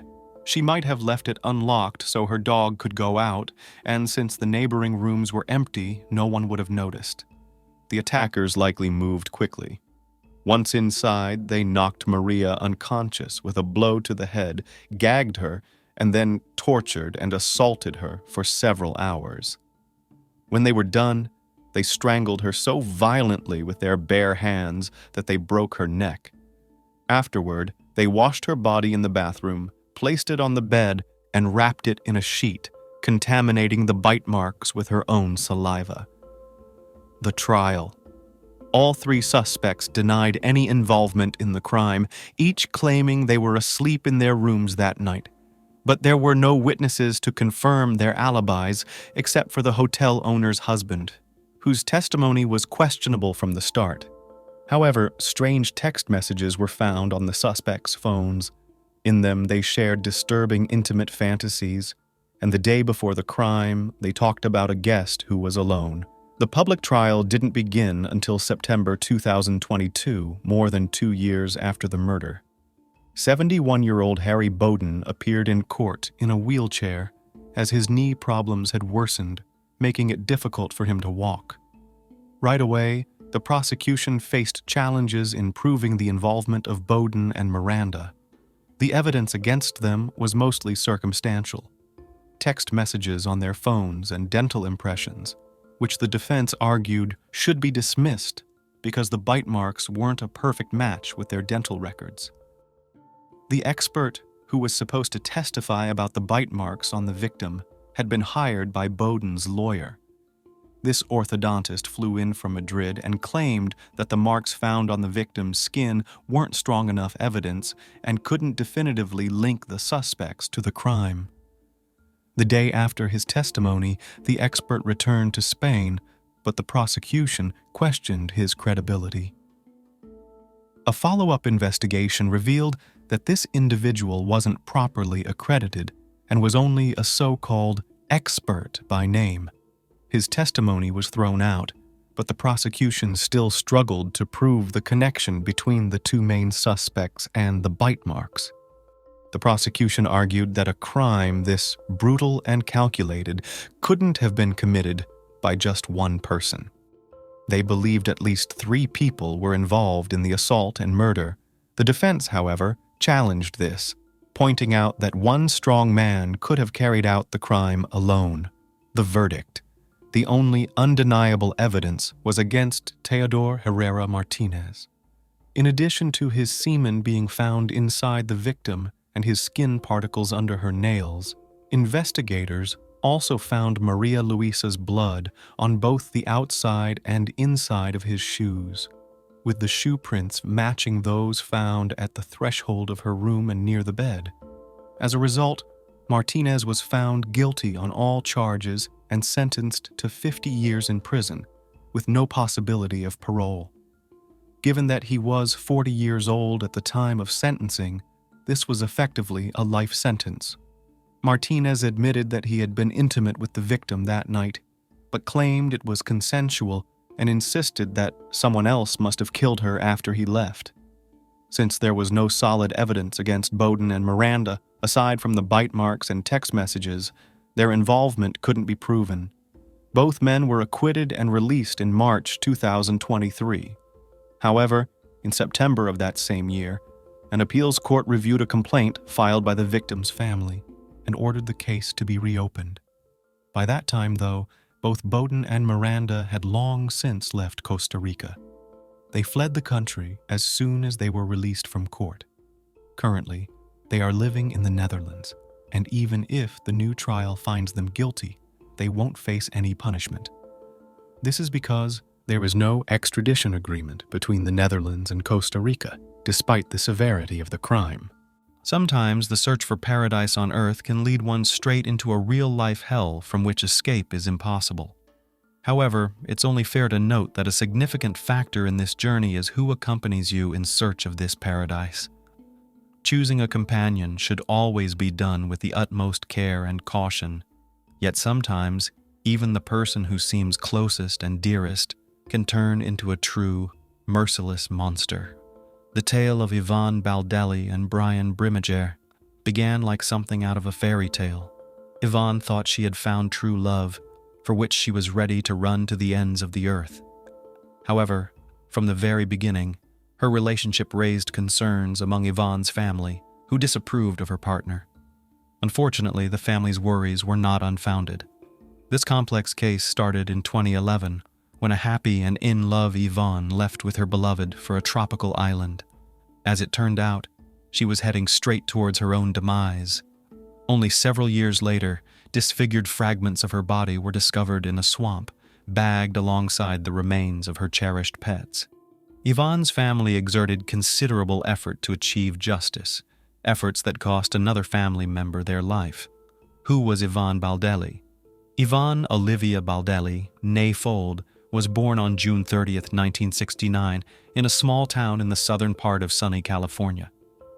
She was the third and youngest child of Marjorie and James Fold, growing up alongside her older brother Michael and sister Michelle, with whom she shared a particularly close bond from childhood. When Ivon was 13, her mother passed away after a long illness. A year later, her father remarried to Lilian Faust, and the grown children developed wonderful relationships with their stepmother, a kind and caring woman who loved her husband's children as her own. Ivon received a solid education and explored several career paths, but her main passion was always fashion design, and she dreamed of turning her hobby into a profitable business. However, luck never seemed to be on her side when it came to her personal life. She was married twice, but both marriages ended in separation. Additionally, a surgery she underwent in her youth, followed by complications, left Ivon unable to have children. After divorcing her second husband, Kevin Baldelli, in 2007, Ivon lived alone in her small apartment with her beloved dog, whom she affectionately called her child. She remained in constant contact with her father and sister, calling them almost daily and making an effort to see her family at least once a month. Meeting Brian and the love triangle. In 2009, as Ivon was preparing to celebrate her 40th birthday, she met a Marine named Brian Brimager. At that time, he was legally married and raising a young son with his wife. Despite this, Brian was open to having an affair and shared with his mistress how unhappy he was in his marriage, claiming he hadn't filed for divorce solely because of his child, whom he didn't want to distress. Baldelli fell for this fit and handsome man at first sight and believed every word he said. Having experienced the pain of a loveless marriage herself, and knowing how hard it can be to leave such a relationship, she didn't rush her partner, believing that the presence of a child was indeed the main obstacle. However, Brian wasn't as straightforward and sincere as he appeared. From a young age, his attractive looks had made him very popular with the opposite sex. He was accustomed to juggling multiple relationships simultaneously and expertly deceived the women who fell for him, promising each one marriage, a family, and eternal love. It soon came to light that the married Brimager was not only seeing Ivon, but also had another mistress. This other woman was Christine Verhoeven, a stunning blonde with extensive connections. She was an analyst at the White House, and had made a remarkable career during George W. Bush Jr.'s administration. When Ivon discovered the existence of another rival, she decided to confront the issue head-on and was ready to fight for the man she loved. Gathering her courage, she called her lover's wife to inform her that Brian was cheating on her with not just one, but 2 women. This revelation sparked a major scandal, forcing Brian to make a difficult choice. Eventually, he chose Ivon, though it's possible she pressured him into making this decision. A few months later, Brian officially divorced his wife and moved in with his new love interest. At that time, he was still serving in the Marines, but had been contemplating ending his military career for a while. The couple seemed genuinely happy, but Ivon's relatives remained wary of her new partner, doubting the sincerity of his feelings. Moving to a tropical paradise. In the summer of 2011, Brian began to talk about radically changing his life, leaving the service, moving away from the bustling city, and settling down on a tropical island. Ivon shared his sentiments, supported him in everything, and was ready to follow him wherever and whenever he decided. She believed she had met the most important man in her life and adored him. By September of the same year, the decision was final. The couple chose to move to Panama and settle on the small island of Carnero, a place that could truly be called a paradise. Ivon informed her family just before leaving, so they had no chance to persuade her to reconsider. Ivon sold her apartment, quit her job, and started packing for the journey. She took only a few bikinis, shorts, tank tops, and her sewing machine, hoping to fulfill her dream of opening a small boutique to create and sell custom outfits to tourists on the new island. In early September, Brian, Ivon, and her beloved little dog flew to Panama. They spent a couple of days in the country's capital before taking a ferry to Carnero Island, where they rented a house right on the ocean front. The climate was hot and humid with little temperature variation, attracting a steady flow of tourists throughout the year, primarily diving and surfing enthusiasts. The island was just 1 square kilometer, so one could leisurely walk around it in about an hour. All the infrastructure was located along the coast, while the interior was dense jungle and swampy areas teeming with venomous snakes, spiders, and other wildlife, making it unsafe to venture into. Brian, who had been an excellent guitar player since his youth, brought his instrument with the intention of starting a musical career on the island, performing in entertainment venues. Within a week after moving, he had made connections with several local bar owners, and one of them happily offered him a job. He played in the evenings, entertaining the crowd, but his appreciative audience often bought him drinks as a compliment, leading him to drink heavily almost daily. Ivon's business also developed very slowly, with weak sales and virtually no profit. However, she didn't lose heart. She started working at one of the bars and even adopted a second dog she found on the island and decided to keep. She communicated with her sister Michelle Valenzuela almost daily, sharing everything, but her messages became increasingly shorter and more somber, which worried her family. The first few months on the island seemed like paradise to the couple. Ivon hoped that Brian would propose, and they would have a romantic wedding ceremony on the ocean shore. But time passed. Brian didn't rush into marriage, and their relationship rapidly deteriorated. The mysterious disappearance. In early December, Michelle stopped receiving messages from Ivon, which raised her concerns significantly. Then, on December 14, 2011, Brian unexpectedly called Michelle, inquiring when he could stop by to pick up his SUV, which he had left in her garage before heading to Panama. This call and question caught Michelle off guard. It meant Brian had returned to the U.S. and wanted to retrieve his vehicle. But where was Ivon? Why hadn't she come back or even called? In response, Brian claimed he had explained everything in an email sent a few days earlier. He also mentioned that his now ex-girlfriend had supposedly sent her a message explaining the situation. Michelle checked her messages but found nothing, so she turned to her email. Indeed, there were 2 unread messages, one from her sister and one from her boyfriend. In his message, Brian stated that Ivon had left him, running off with a new lover to Costa Rica. The other message, supposedly from Ivon, claimed she had left Brian upon discovering his infidelity and learning that another woman had given birth to his child. It concluded with her saying she had met another man and gone to Costa Rica with him. The other woman turned out to be Brian's old friend, Christine Verhoeven, with whom he had been involved all along, and who was pregnant with his child when he and Ivon flew to Panama. At first glance, everything seemed plausible and logical, especially since Ivon couldn't have children. The news that her partner had fathered a child with someone else could have been devastating for her. However, Ivon wasn't known for impulsive actions, and she would have certainly called her sister to discuss such significant changes in her life. Moreover, the tone of the supposed message from Ivon was somewhat odd and unlike her previous communications, which raised further suspicions. When Michelle tried to determine her sister's current whereabouts, she couldn't get any concrete information. Calls went unanswered, and the messages that came through were brief and detached, saying things like, "I'm okay. I need some time. I'm not ready to talk about this." Michelle suggested that Brian should join her in filing a missing persons report. Brian appeared nervous but insisted it wasn't necessary, claiming Ivon was fine, capable of taking care of herself, and would decide when to come home on her own. Despite Brian's reluctance even to discuss the matter, and his hasty departure after picking up his vehicle, a message from Ivon's phone soon arrived, stating she planned to return home in January for their father's birthday.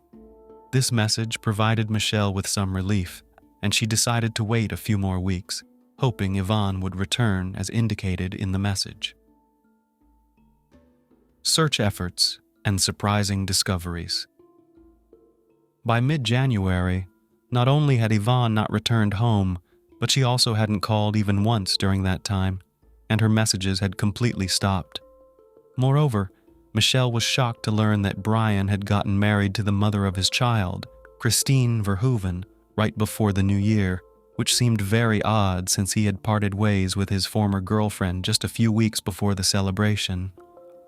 Concerned, Michelle finally went to the police and reported her sister missing, suspecting that Ivon had not gone to Costa Rica.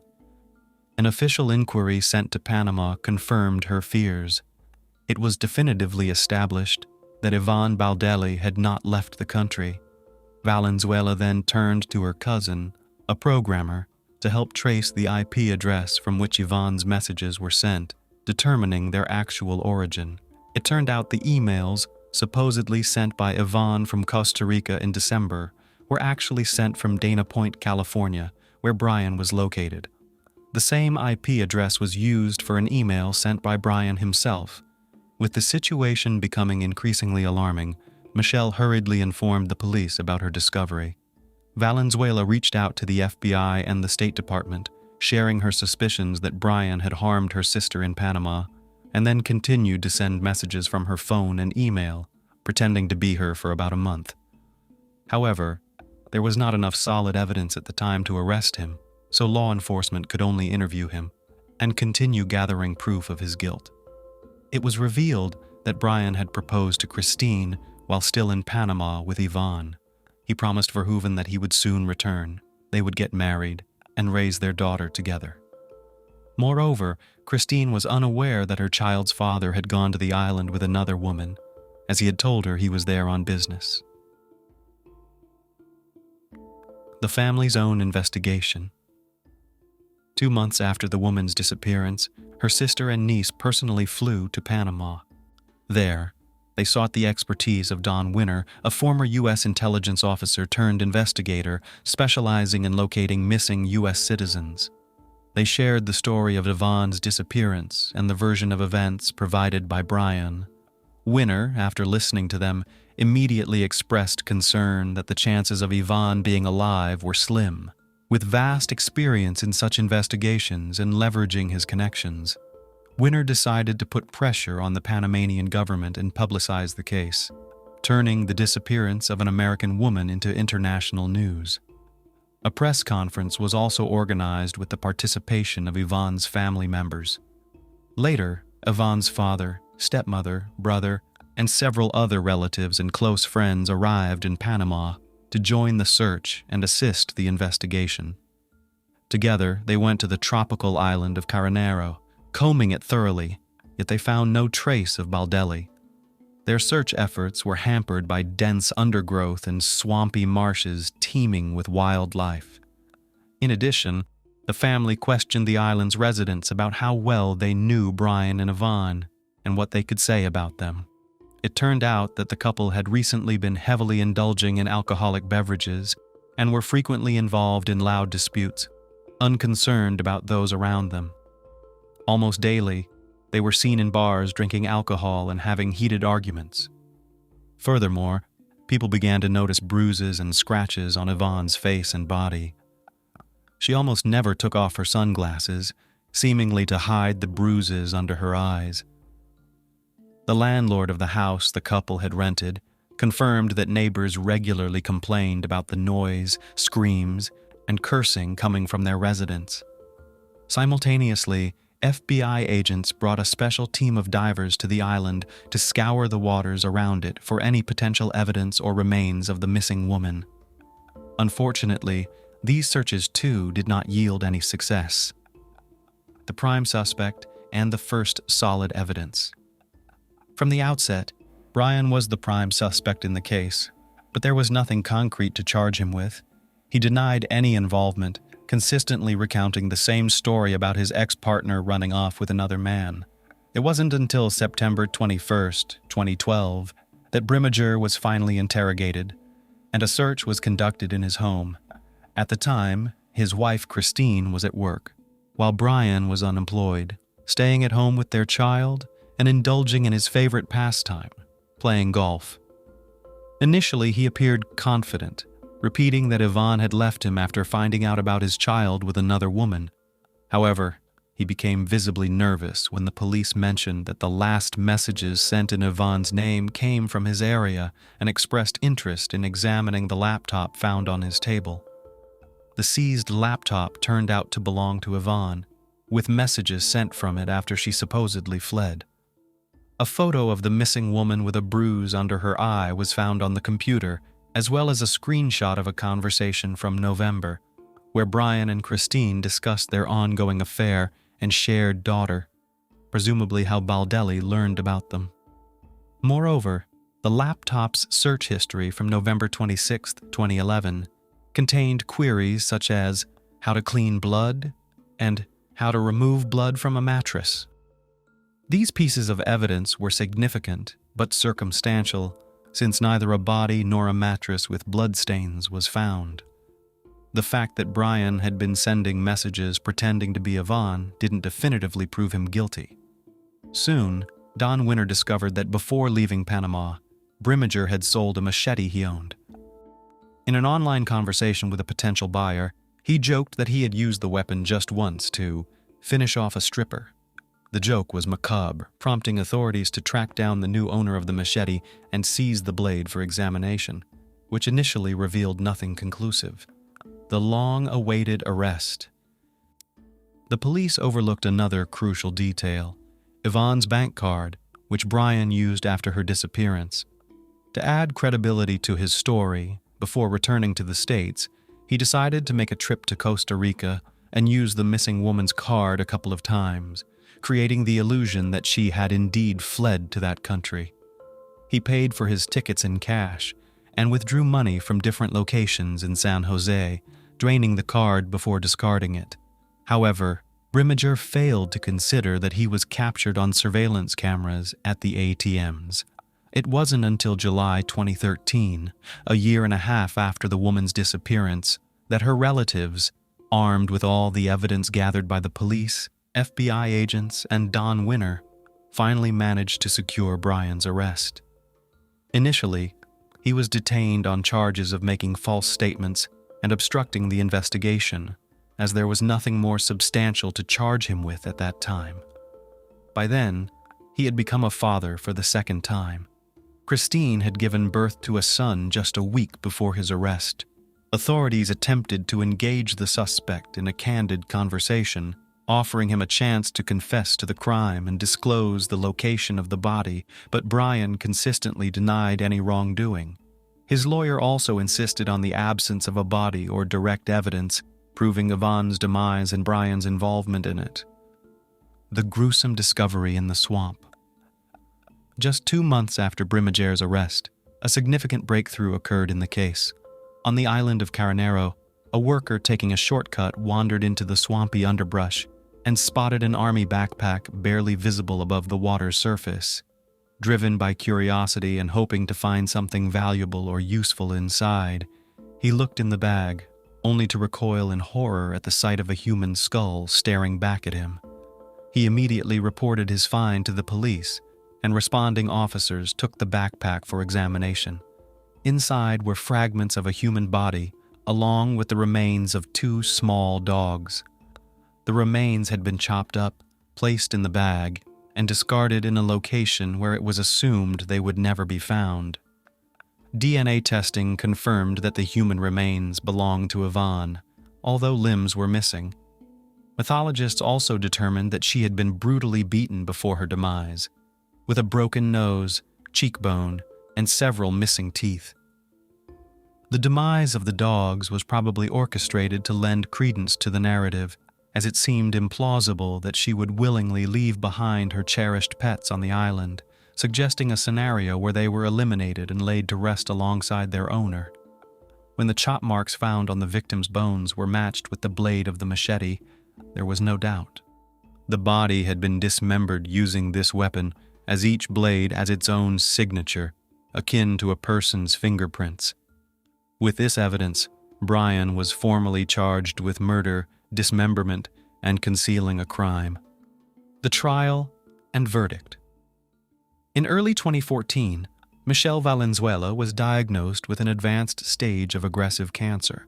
She had been so consumed by the investigation into her sister's case that she neglected her deteriorating health, postponing visits to the doctor. After undergoing intensive treatment for about 6 months and realizing it was in vain, she decided to dedicate the last months of her life to seeking justice for her sister.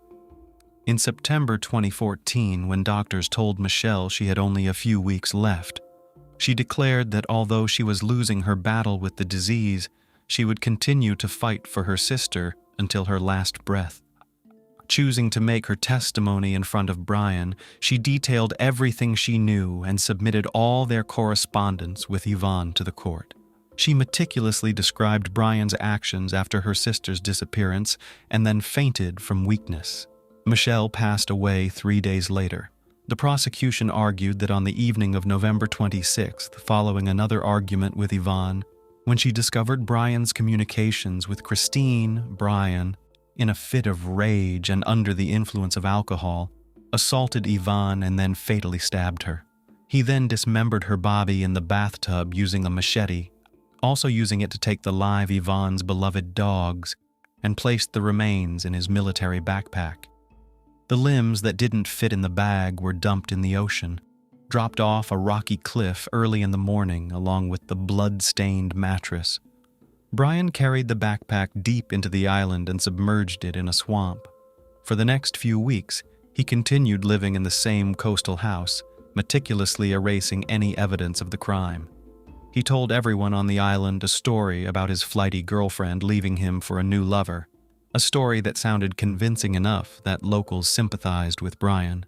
And he even managed to find a new girlfriend, Nicole Powell, who comforted him for a few weeks until his departure to the U.S.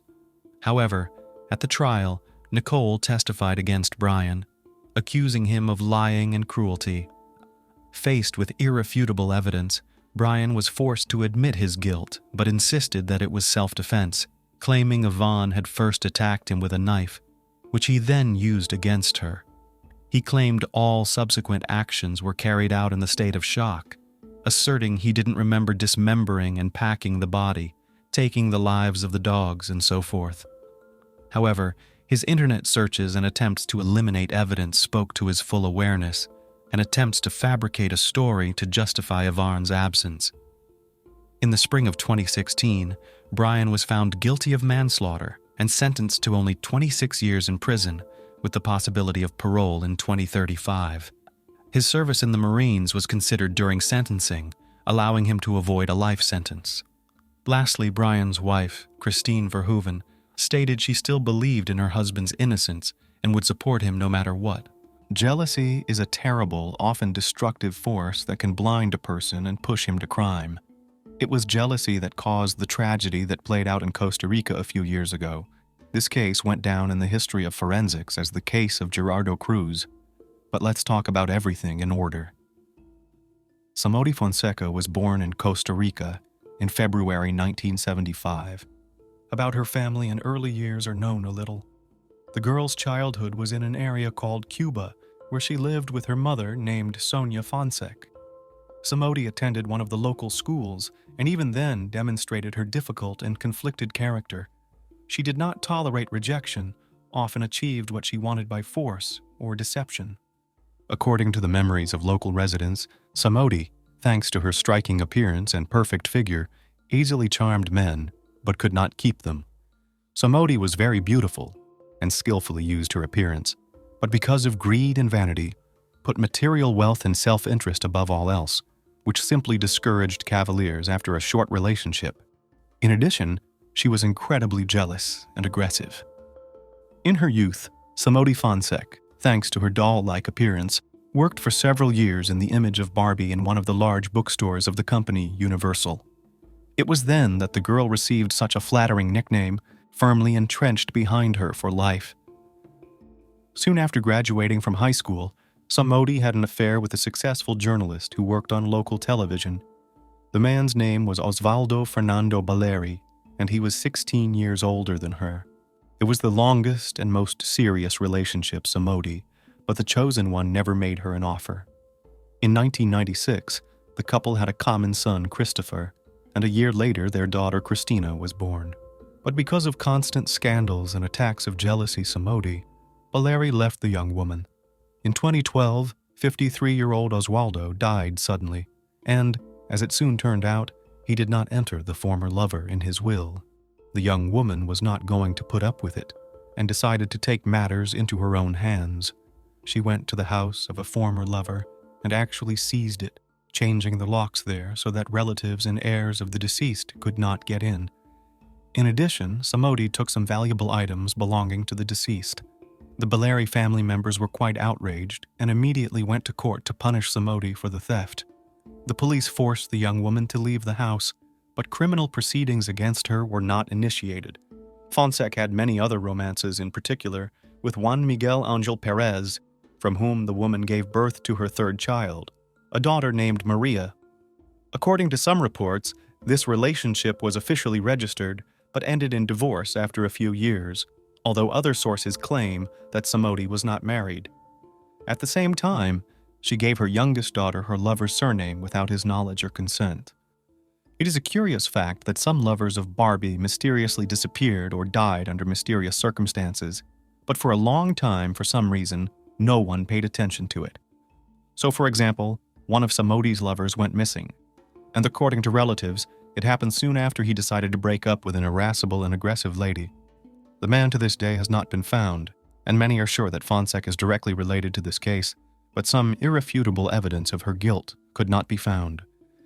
Samody's other former lover, whose name was Diaco, died tragically after breaking up with her. He was murdered, and everything looked like a failed robbery attempt, and the mysterious killers were never brought to justice. Again, everyone speculated about Samody's involvement in the crime, but no hard evidence was found against her. However, her most famous victim was Gerardo Cruz. Cruz, a native of Costa Rica, he was born in December 1992 in the city of San Jose. His own father, the boy did not know, because he left the family before the birth of his son. His mother, Ana Patricia, soon married a man named Hermes Rodriguez, who adopted the baby and raised him as his own, and a few years later, Gerardo had a younger sister, Milena. Childhood and youth of the guy can be characterized as a calm and carefree period. He studied at an ordinary school, was fond of motorcycles, and early met his true love, a girl named Carol. At the age of 23 years, Gerardo, along with his chosen one and their common daughter, 4-year-old Genesis Cruz, settled in the house of his aunt and uncle in the metropolitan suburb of San Sebastian. The young father took a job at a local bakery to provide his family with everything they needed. The couple was quite happy, and soon they learned about the upcoming addition to their family for the second time. In the summer of 2015, Gerardo met Samodi, who periodically shopped at the bakery where he worked. At that time, the woman was already 40 years old, but she was still quite attractive, loved to wear frank outfits and flirt. It is worth noting that with age she began to have affairs with men who were much younger than herself, because the attention of young lovers probably flattered her. Despite the almost 20-year age difference in the presence of a family, Cruz quickly became infatuated with a beautiful woman and began to secretly meet with her. She herself began to visit the bakery almost every day to be able to see her young lover, which did not escape the attention of other employees. In addition, Samodi often appeared accompanied by her eldest daughter, Christina, who was 19 years old at the time. At first, Gerardo managed to masterfully combine family life and secret meetings with his mistress, and so that none of his women did not realize the existence of a rival. But soon Gerardo, as they call it, lost his guard. Obviously, he wanted to boast of his success with women, and he began to tell friends and colleagues about Samodi, about what she is a terrific mistress and spoils him with gifts. Rumors quickly reached his mother, who tried to reason with her son and convince him to leave his mistress. The affair lasted only a few months and broke off in October that same year, 2015, when Samodi found out that the lover had a pregnant wife and a young daughter. The woman was furious. She started calling and texting Carol, insulting her and threatening to kill Gerardo if he didn't belong to her alone. Gerardo managed to beg his wife's forgiveness and keep the family together. As for the former mistress, he did not take her threats seriously, believing that she would quickly cool down and find a new boyfriend. He did not even realize how insidious and vindictive Samodi would turn out to be. Just a few days after the breakup with Fonsek, Cruz became an accidental witness to a blatant scene. As the young man was walking down a downtown street, he saw a certain older man trailing behind a young girl, holding his phone in such a way that the camera was positioned under her miniskirt.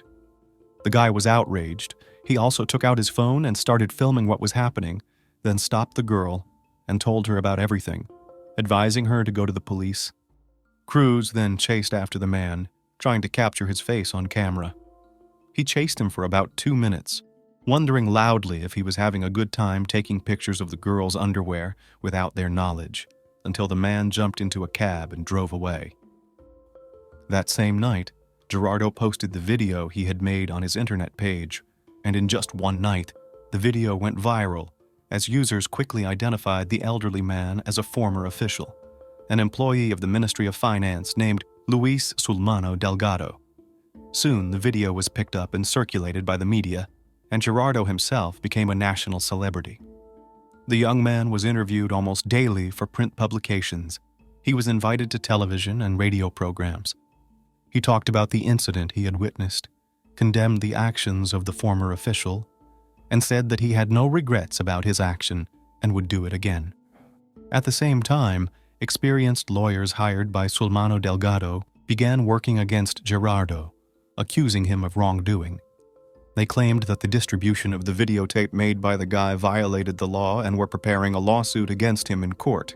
Cruz himself was quite surprised by this turn of events and did not understand why they can judge him, and not the man who committed such a disgusting act against an innocent girl. Gerardo gave his last interview on October 7th on the air of one of the local radio stations. He was sure that he was right and believed that he had nothing to fear. The next day, Gerardo had arranged to meet with his friend Oswald after work, but he abruptly canceled the meeting, citing a sudden emergency. As it later became known, that day, he received a message from Samodi, in which a young woman tricked him into coming to the park in the evening, where he was supposed to be interviewed again. Gerardo didn't even suspect anything wrong and simply believed his former lover. After the end of his shift, he went to the agreed place, but there were not journalists waiting for him, but 2 unknown men who took away his bag, beat him and stabbed him several times in the chest and stomach, and then fled. The injured man, before losing consciousness, managed to call his friend and report what had happened, and the latter immediately called the police and medics. Thanks to his prompt action, Gerardo was taken to hospital, where doctors fought for his life for 42 days. During this time, Gerardo underwent dozens of operations, but alas, to save him failed. On November 19th, Cruz died in the intensive care unit. Since shortly before the tragedy, he became a real celebrity. His condition, without exaggeration, followed the whole country. Gerardo's relatives periodically gave interviews in which they asked all concerned to pray for his recovery. They themselves did not understand who and why could do such a thing to Gerardo. At the funeral of the guy came a lot of people who wanted to express their condolences to his family. Also, everyone expressed hope that the police will quickly get on the trail of the killers and they will be fairly punished. Initially, there were several versions of the crime. The first was that it was a robbery murder. Indeed, Gerardo was attacked in the park in the evening. His bag was taken away and he was stabbed with a knife so that it looked like a common thief. However, just a few days before, Cruz had released a sensational video compromising a nationally known former official. Hence the second theory, a revenge killing. The media openly said and wrote that Sulmano Delgado could well have hired hitmen to remove the young man who had spoiled his reputation. The murder was hotly debated in the press, and people picketed the streets demanding that the killers be found and jailed. The police began to put forward and consider different versions, as well as to look for other possible enemies and ill-wishers of Gerardo. For several months, the investigation stood still, until in May 2016, a video from a street surveillance camera was discovered. The footage shows two men running away from the scene where Cruz was fatally shot. These men immediately became prime suspects, but it was up to the police to identify and track them down. The tape turned out to be a key piece of evidence, and once it was made public, the case moved forward. It was repeatedly played on news programs, asking viewers to look closely, because these could be dangerous criminals. In addition, the police were able to draw up rough sketches of the wanted men and describe their anthropometric data. Soon the identity of one of the men was established because he himself decided to surrender to the police and cooperate with the investigation in the hope that it will help him to mitigate the sentence. Thanks to the information he provided, the investigation quickly came to several other accomplices, as well as the organizers of the crime, Somadi and her daughter Christina. Soon all participants in the crime were taken into custody. In addition to the mother and daughter, several other men were arrested.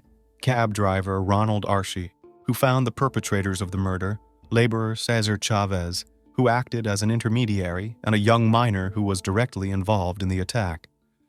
Omar Costa, who had been following the victim and reporting his whereabouts on the day of the attack, was also later arrested. The roles and connections of all the participants in the crime were established through phone calls and text messages. The murder was ordered by Somodi, who had planned the whole thing carefully, including her daughter Christina in the details of the plan. Together, they turned to their friends Ronald and Caesar to help them find a couple of hitmen to kill Gerardo and make it look like a robbery gone wrong in a night park. They were later joined by Omar, who had to make sure the victim went to the agreed-upon location. Somodi chose the date of the massacre herself, October 7th. On that day, she repeatedly contacted all the participants in the crime, assigned roles, and made sure that everyone followed the plan. In addition, the young woman demanded that after committing the crime to bring her something of the former lover's belongings as evidence. Cruz, after working his shift, headed straight for the park. He was sure that he was going for an interview, so he tried not to be late for the meeting. But at the agreed place, he was attacked, stabbed several times, and then took his bag and jacket, which were given to the customer as evidence. The main evidence of Somodi's guilt were the text messages in which the murder plan and the roles of each of the participants were described in detail. The woman was so confident in her impunity that she did not even bother to delete them. The motive for committing such a grave crime was banal jealousy. The woman did not want to share a lover with his wife, and decided that if he was not with her, then no one would get it. She thought everything through and involved in her criminal plan her own daughter, who helped her in everything. Mother and daughter were immediately taken into custody, and the fact that to release them on bail was out of the question, because the criminals would probably make an attempt to escape and leave the country. Their accomplices also ended up in pre-trial detention, except for Omar, who was in charge of surveillance, and the youngest participant in the crime was handed over to authorities specializing in juvenile delinquency. The investigation lasted about a year and a half, and only in December 2017, the trial of all participants in the criminal conspiracy began. In addition, it turned out that Samody had previously been brought to criminal responsibility several times. In particular, she was arrested for forging documents to receive state payments, but then she got off with only a fine. In addition, the story of Miguel Angel Perez, the father of Samody's youngest daughter, has surfaced. As it turned out, the young woman gave the child's surname of a former lover without his consent, and then through the court obtained from him the payment of alimony which she received more than 3 years. When it turned out that the whole procedure was falsified, the swindler was sentenced to 3 years in prison and a large fine. But the court took into account the fact that she had a small child and commuted the sentence to a suspended 5-year sentence. At the trial, the wife of the murdered Gerardo admitted that she knew about his affair with Samody and that the former mistress had threatened him with death, but he did not pay much attention to the threats. The main motive of the crime, as already mentioned, was jealousy and wounded pride of the woman, who could not accept the fact that her young lover preferred to stay with his wife. Thanks to the records of phone calls, it was found out that the mother and daughter planned the crime together. It also became known that after the release of the very CCTV footage that captured the killers, Christine had a nervous breakdown. She called her mother, sobbing, and was on the verge of going to the police to confess, but she calmed her daughter, assuring that the investigation will never come out on them. The verdict was not announced until January 23, 2018. According to the court decision, Samody was sentenced to 30 years in prison. Her daughter, as well as Ronald and Caesar, received 25 years in prison each. One of the killers went to a juvenile detention center, and the second was not found at that time. Omar, on the other hand, who had been following the victim, was acquitted. The family of the victim received $140,000 as moral compensation. After the announcement of the verdict, the relatives expressed gratitude to the court for the fair punishment for the killers of Gerardo. However, it soon became known that the lawyers of Samody and Christina appealed to the appeals court to mitigate the sentences. The new trial took place in November 2019. At the same time, the identity of the second killer became known, who, according to Ronald, took part in the massacre but was not privy to the details of the plan. Ronald and Caesar also appealed to the appeals court, hoping to reduce the sentence. As a result, the sentence for each of the participants in the crime was reduced by 5 years. Now, Samody is serving his 25-year sentence in one of the women's prisons in Costa Rica. As it became known in the summer of 2020, she registered a marriage with a woman with whom she met in prison. Her chosen name is Lindsay Diaz Lopez, and at the time of registration of the relationship, the one has already managed to leave the prison walls, released on parole, while Samody will spend almost 2 decades behind bars. The tragic story of a young school teacher named Laci Peterson not only shocked the public with its unimaginable cruelty and inhumanity, but also served as a precedent for the adoption of a law of the same name, known as the Laci and Connor Act. Connor was the name of her unborn son, who died with his mother, and the law itself was designed to protect children from violence before they were born, and to punish those who infringe on their lives and health. The case itself is far from unique, but the fact that a pregnant woman was abused by a close person who was supposed to protect and care for her is shocking and bewildering. Several TV documentaries have been made about the case. Despite the circumstantial evidence and controversial evidence, no one doubted the guilt of the defendant, and he himself, with all his appearance, demonstrated that he is not sorry and does not repent for what he did. This story is one of those that causes chills all over the body, but let's try to understand how it happened that the guy, who was considered a model family man, suddenly decided to commit such an atrocity. Who was Laci Peterson? Laci Denise Peterson, maiden name Rocha, was born in May 1975 in a small town of Modesto, located in the central part of the state of California. Her parents, Dennis Rocha and Sharon Anderson, were acquainted since high school. Their teenage romance led to marriage and the birth of 2 children, eldest son Brandon and daughter Laci. Curiously, the mother named her daughter after a local beauty queen whom she herself admired. The family owned their own farm, so the children from a young age were accustomed to working in the field, as well as taking care of animals. The girl was very close to her mother. Together they grew a wonderful garden with flowers and fruit trees. Then Laci first thought about connecting her future life with this occupation and getting a specialized profession. When the children were still small, the family faced a crisis. No matter how hard the spouses tried, but they could not save the marriage, and soon they officially divorced. The children, by mutual consent, remained to live with their mother in their hometown. 2 years later, Sharon remarried. Her chosen one was a friend of her youth named Ron Gransky. Ron treated his wife's children as his own, and in fact replaced their birth father, who after the divorce was not too interested in the life of the heirs. The girl even began to call him Daddy, and a couple of years later the couple had a common daughter who was named Emily. Laci grew up a kind, sociable, and open girl.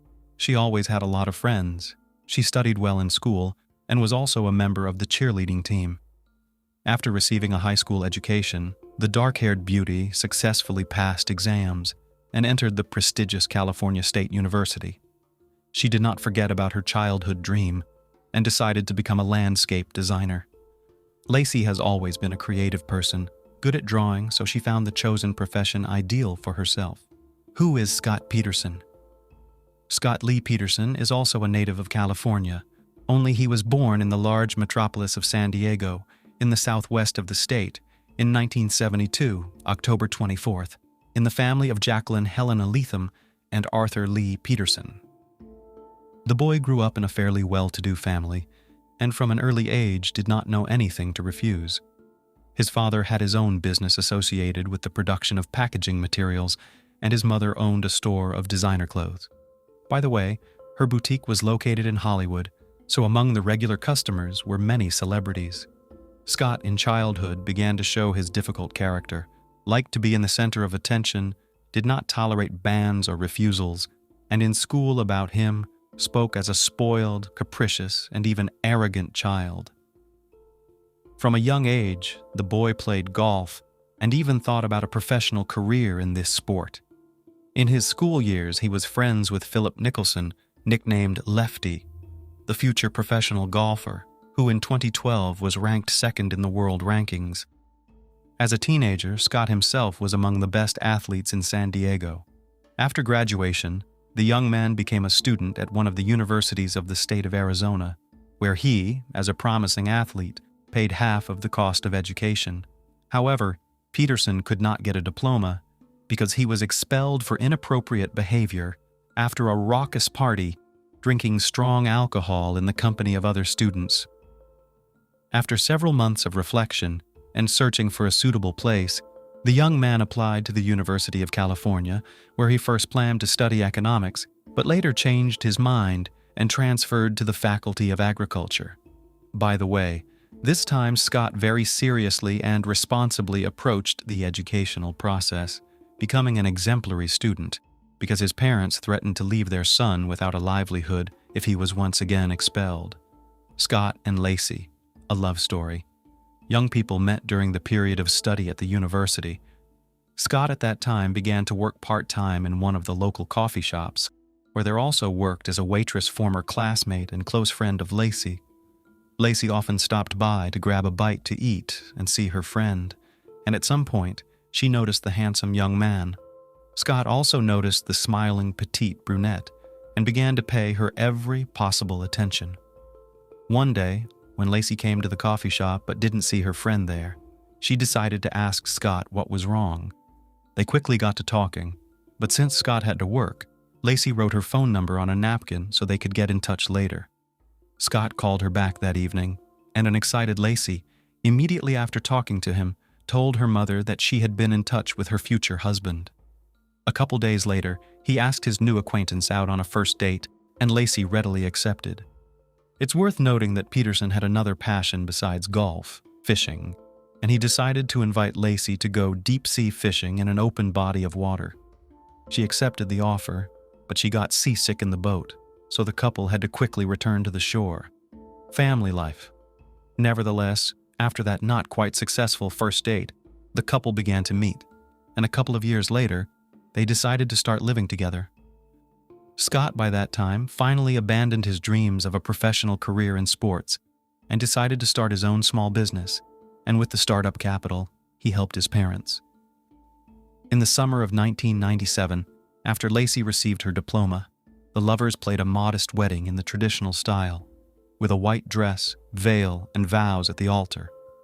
They invited only family members and a few close friends to the celebration, and as a venue, they chose the popular Sycamore Mineral Springs Resort, located on the ocean in the western part of the state of California. After the wedding, the couple settled in the small resort town of San Luis Obispo, located between Los Angeles and San Francisco.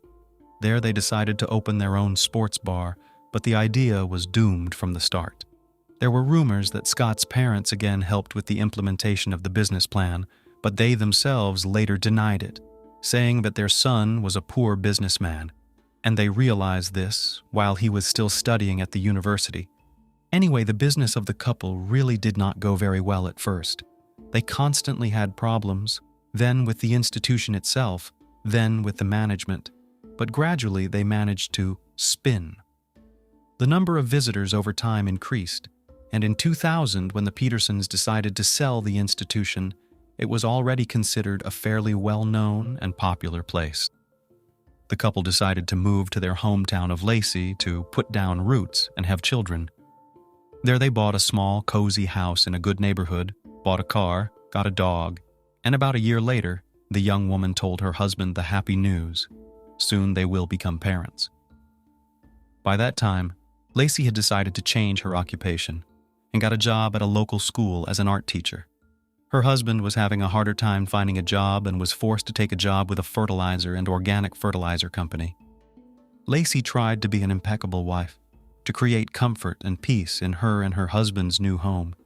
She kept everything in perfect order, enjoyed cooking, loved to host guests, and had a beautiful flower garden on the lawn. Scott seemed to support his wife in everything, and from the outside they looked like a perfect couple. The news of the upcoming addition to the family he also accepted with joy, and when the couple learned that they will have a boy, they actively began to choose a name for him. The future parents decided to name their son Connor, and everyone was sure that they were looking forward to the arrival of the child into the world. Disappearance of a pregnant teacher. On December 24, 2002, Laci, who was 8 months pregnant, mysteriously disappeared. The first alarms were raised by Laci's mother and stepfather, who had been unable to contact her all day. She didn't answer the phone, nor did she return calls, which was unusual for her. As it turned out, the husband was also unaware of his wife's whereabouts. The day before, she had visited her parents and also visited the beauty salon where her sister Amelia worked. She was in good spirits, preparing for Christmas and New Year's Eve celebrations. In the morning, Laci allegedly went for a walk with the dog, but a couple of hours later, neighbors found the Petersons' dog wandering down the street with a dirty leash dragging behind him. At the time, no one even suspected anything wrong. The neighbor, he said, simply thought the dog had escaped, so he took him to the backyard of the owner's residence. Toward evening, the worried parents called the police and reported him missing, asking them to start searching immediately because Laci was pregnant, and if she was in trouble, she needed help as soon as possible. But neither that day nor the next, she was never found. A day later, news of the local teacher's disappearance spread throughout the town, and hundreds of volunteers joined the search for her. People combed the area, pasted flyers with portraits of the girl, as well as organized search pages in social networks, where they posted detailed information with the signs of the missing. Mom, stepfather, older brother, and younger sister appealed to all concerned on television with a request to help in the search and share any useful information, for which a reward was even announced, except that Scott behaved somewhat strangely and even suspiciously. He did not take part in press conferences, was not too interested in the results of the search, and did not look particularly concerned. According to the investigator who handled the case, Mr. Peterson's behavior made him suspicious from the start. He was frighteningly calm, and the police officer's questions irritated him. He himself asked no questions, behaved arrogantly, and most interestingly, confused his statements, changing them repeatedly. Scott was the last person to see his spouse on the day of her disappearance. According to him, he went to the golf course in the morning to get some exercise and play, while his wife stayed home and planned to walk the dog and do some cleaning afterward. When he returned home, he found the dog in the backyard, but Laci was nowhere to be found. Scott did not go to the police because he thought that his wife was visiting her parents. But later, when she still did not show up, he got worried and called his mother-in-law's house, where he was told that Laci did not come to them. And that's where the first inconsistencies in Scott's testimony came to light. First, no one could confirm his alibi, as he had not been seen on the golf course. Second, the father-in-law claimed, and this was later confirmed by the taped conversations, that he had called Scott himself when he was looking for his stepdaughter, but he replied that he had no idea where she might be. Peterson then quickly changed tactics and stated that he had changed his mind about playing golf, deciding instead to go fishing at a secluded spot in Berkeley Harbor. He attributed the confusion over the phone calls to the fact that all the relatives were on edge and couldn't remember who had called whom or when. During the inspection of the couple's home, a rather strange and frightening detail was discovered: the missing Laci's purse, which contained her house keys, phone, and some cash. These are things that she certainly wouldn't have left the house without, even going for a walk to the nearest park with her dog. How would she lock the front door? This nuance was alarming and raised suspicions that Laci hadn't disappeared somewhere on the street, but had vanished from her own home. A grisly discovery. On April 13th, almost 4 months after the pregnant teacher's disappearance, local fishermen noticed something strange on the rocky shores of San Francisco Bay and decided to go closer to examine their find. As it turned out, their attention was drawn to the body of an infant that had been washed ashore. The boy's body had hardly undergone decomposition, but it was badly disfigured, apparently due to the fact that the body had been battered by the waves against the rocks for a long time. His umbilical cord was not cut, but as if torn off. A day later, in another part of the bay, a few kilometers from where the infant was found, the badly decomposed body of a young woman was found. The corpse was so disfigured that it was not immediately recognizable as human remains. But the most gruesome thing was that the body was missing its head and most of each of its limbs. There were only a few fragments of clothing left on the body, including a special maternity bra. It was simply impossible to identify the body, so it was possible to establish that it belonged to the missing teacher only through DNA examination. According to criminalists, the baby was well preserved only because all this time he was in the wound, but in the process of decomposition, the body rejected the fetus. According to eyewitnesses who found the boy, something strange resembling a ribbon or rope was draped around his neck, and there was a large cut on his body. Although the results of the autopsy were never officially published, the experts claimed that the cut was the result of a wave hitting the body against a sharp rock, and that the noose around his neck was just trash. Throughout the investigation and search, Scott remained at large. Moreover, Laci's parents actively defended their son-in-law for the first few days, calling him an ideal husband and their union a happy one, built on love and trust. But the more the police learned about this guy, the more suspicious he seemed to them. So soon it turned out that Peterson constantly cheated on his wife, and his first extramarital affair occurred almost immediately after the wedding, even before the couple moved to Modesto. Later, he had many more mistresses, to whom he lied about not being married or recently widowed. Thus, in the fall of 2002, Scott met on a blind date with a charming blonde named Amber Frey. The girl worked as a masseuse and raised a young daughter on her own. She was looking for a life partner who would love and accept her along with her child, and handsome, polite Scott she immediately liked. The feelings were mutual. Scott admitted almost immediately that he had recently been widowed, and the coming Christmas would be the first one he would spend without his beloved deceased wife. Amber consoled him as best she could, and from that day forward, they began communicating almost daily. Soon, Scott informed his mistress that they could move in together after the holidays, and the couple began planning a future together. True, Scott noted that he never wanted to have children of his own, and seriously intends to undergo a sterilization procedure, vasectomy, but at the same time, he was ready to raise daughter Amber as his own. All was well until Amber accidentally saw a TV report about the disappearance of a local pregnant teacher. Despite the fact that the husband of the missing woman did not give interviews and did not appear in front of the camera lenses, the broadcast showed pictures of her and Laci together, in which Amber recognized her lover. Another curious feature was the fact that Scott, soon after the disappearance of his wife, radically changed his image, growing a beard and bleaching his naturally dark hair on his head and face.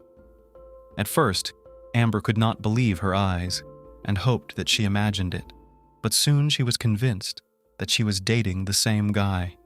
She immediately went to the police and told them everything, even agreeing to record their phone conversations.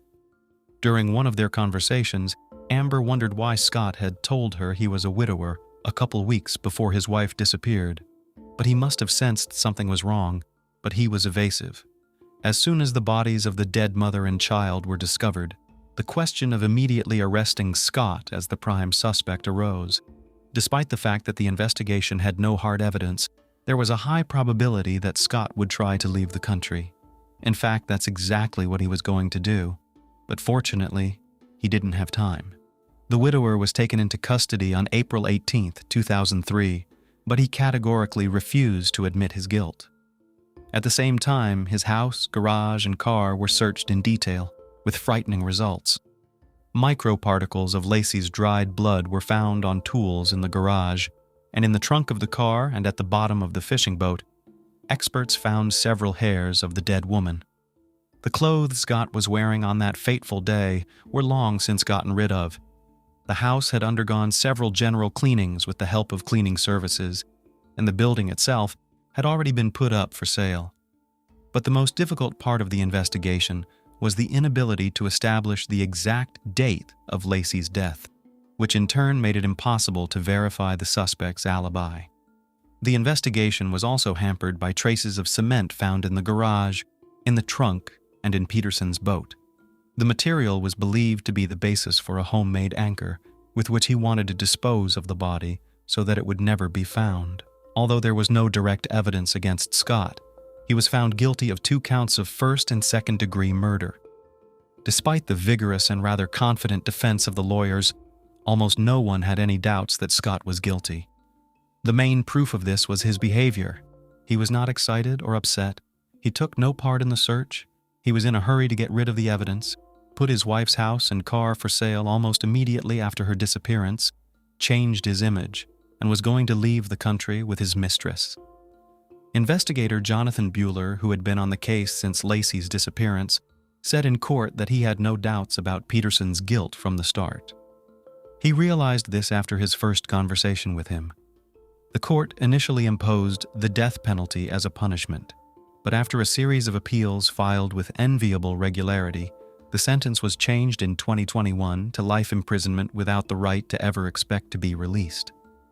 Also, the amount of the insurance, in the amount of $250,000 for the life of Laci, which was originally assigned in favor of Scott, the court redirected the mother of the deceased.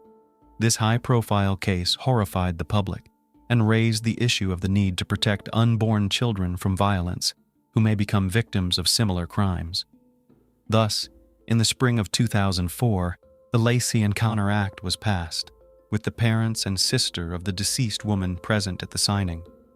3 years after the tragedy, Sharon Rocha published a biographical book dedicated to her daughter and grandson titled In Memory of Laci, A Mother's Story of Love, Loss, and Justice. All money raised from the sale of the publication was donated to charity. The book itself was among the top bestsellers in American nonfiction. Sharon's husband and stepfather Laci passed away in the spring of 2018 from a heart attack, shortly before another court hearing. He was buried next to his beloved stepdaughter and grandson. By the way, Laci's own father passed away in December of that same year.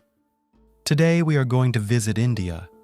India is the only country in the world where cultural and religious traditions have not been interrupted since ancient times, which is probably why it attracts tourists from all over the planet. But in our story, we will look at India like a coin that has a different image on each side. On April 20th, 2018, at dawn, 2 young men went fishing down the river toward a mangrove forest. They took a long boat ride downstream until they reached a remote and quiet place. One of them jumped into the water to tie up the boat, but his attention was distracted by a pungent, acrid odor that was very close by. They went ashore and followed the odor. Curiosity led them to a horrifying find. There was something that looked like a human body hanging on a tree branch, and a skull lying nearby. The guys abandoned the boat and rushed to the nearest village to report the terrible find. A team of investigators, forensic experts, and police officers urgently arrived on the spot. The experts confirmed that the suspended body was indeed human. It was obvious that it had been hanging for a long time and had already begun to decompose. The flesh on the arms and legs had torn off. The skull was found nearby. Next to the body were packs of cigarettes, packaged drinking water, and a lighter, which probably belonged to the victim. An investigation was conducted at the scene the same morning. The evidence found was seized, and the remains were sent for examination. The modest remnants of clothing that could be identified on the victim were identified. Liga Scromane, a 33-year-old hiker, was the victim of an accident. But who is Liga Scromane, and what happened to her on the riverbank? Liga Scromane was born in Latvia in 1986. She grew up in a large and friendly family, had an older brother and a younger sister. The sisters were very friendly, and from childhood shared all joys and hardships with each other. Growing up, Liga moved to Ireland, but always maintained close relations with her family. It was in Ireland that she met Andrew Jordan. It was not love at first sight, as the modest Liga had difficulty in communicating with new people. But after 5 years, Liga and Andrew turned into a married couple who made great plans for the future. And despite the fact that Liga worked in a hotel and led a modest lifestyle, she dreamed of opening her own center of yogic retreats in Portugal. Andrew supported his beloved's idea, and together they saved money for 4 years to fulfill their dream. But fate had other plans. In early 2018, Liga was experiencing the effects of an aggravated skin disease that was causing physical and mental discomfort. To help her sister overcome this ailment and restore her emotional state, her sister Ilza invited Liga on a trip. So in February 2018, Liga and Ilza traveled to Trivandrum, the capital of Kerala, so that Liga could receive Ayurvedic treatment for depression. Kovalam is the premier Ayurvedic resort of Kerala in India. Kovalam, which means grove of coconut palms in Hindi, is a small village offering everything you need for a comfortable and complete rest and treatment. Ayurveda is the oldest system of medical knowledge, which originated more than 5,000 years ago. Ayurveda is based on the universal laws of nature, on the unity of all things in this world. Ayurvedic programs help a person to restore balance and harmony in the body. Panchakarma is the best Ayurvedic program for modern man in Kerala. Panchakarma helps to reboot the body effectively. Most of those who have undergone the Panchakarma course in Kerala repeat it annually, and it is not without reason, as regular Panchakarma not only allows us to get rid of extra pounds, but also adds a couple of decades of healthy life. Since 1985, Ayurveda has been recognized by the World Health Organization as the most effective system of alternative medicine in the world. Let us emphasize that all the promised benefits of Ayurveda are only an alternative, not a panacea for healthy longevity. The 33-year-old Liga and her sister came to Kerala in search of spiritual enlightenment, hoping to be cured of depression in one of the Ayurveda centers. Their treatment tour was scheduled for 6 weeks and included yoga classes, meditation, therapeutic herbal drinks, and nutritional and massage recommendations. The sisters were treated together at an Ayurvedic clinic at Kovalam in Kerala and have already completed their course. On the morning of March 14th, Liga refused to go to yoga class with her sister, explaining that she had a headache. When Ilza returned to her room, Liga was not there. With the help of the hotel staff, Ilza was able to find out that her sister left the hotel around 11:30 a.m. wearing leggings and a yoga t-shirt, hired an auto rickshaw, and went to Kovalam Beach for a walk. The beaches around Kovalam are popular destinations for both domestic and international travelers. The sandy beaches of Kovalam are always crowded. However, Liga could not be found there. Ilza wandered the beach until late at night showing her sister's picture, but never heard the long-awaited response that someone had seen her. This was actually strange, as Liga was a tall white girl who definitely stood out, and if she was actually on the beach, someone should have seen her. After searching unsuccessfully, Ilza went to the police station to report her sister missing. However, the Indian police officers did not show any sympathy for the missing foreign tourist, but on the contrary, complacently asserted that they would surely find the girl who had strayed, or she would surely return the next day.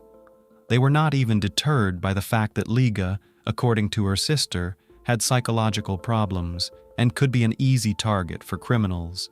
The Potencod police registered a case, but the investigation started coldly, or rather it is more correct to say did not start at all. Liga Scromane had traveled extensively in Kerala. She had been to Kollam, Varkala, and finally came to Kovalam. She considered herself a very experienced traveler in India, and this time she took her sister with her to show her the India she loved so much. But the trip turned tragic. After a few days of inaction by the Indian police, Ilza started searching on her own. She enlisted the help of friends and also reported Liga missing to her husband. Andrew flew urgently to India. The police investigation intensified after the missing person's husband. Andrew, Jordan, and Ilza contacted the local press and started an online campaign to find her. Ilza also reached out via Twitter to India's Foreign Minister, Sushma Swaraj. "Please help! My sister, a Latvian citizen, has been missing for 8 days. We are very worried," she wrote. The desperate sister announced a reward of 100,000 rupees to anyone who could help find Liga or provide any information about her movements that day. Ilza and her friend Alexa, who had also traveled to India after hearing about Liga's disappearance, put up posters in the Kovalam beach area where Liga was last seen. Together, they put up flyers and distributed them to people. Numerous locals took an active part in the search for the missing tourist. The important fact remained that Liga suffered from depression and had a hard time interacting with strangers. On the day of her disappearance, she hired an auto rickshaw to reach the beach and was never seen again. She had about 1,000 rupees with her but no passport, so she could not leave the country. Ashok Kumar, head of the local police station, said that the police had no leads in the case. The police kept saying that the tourist had gone on a bender or eloped and would soon return on her own.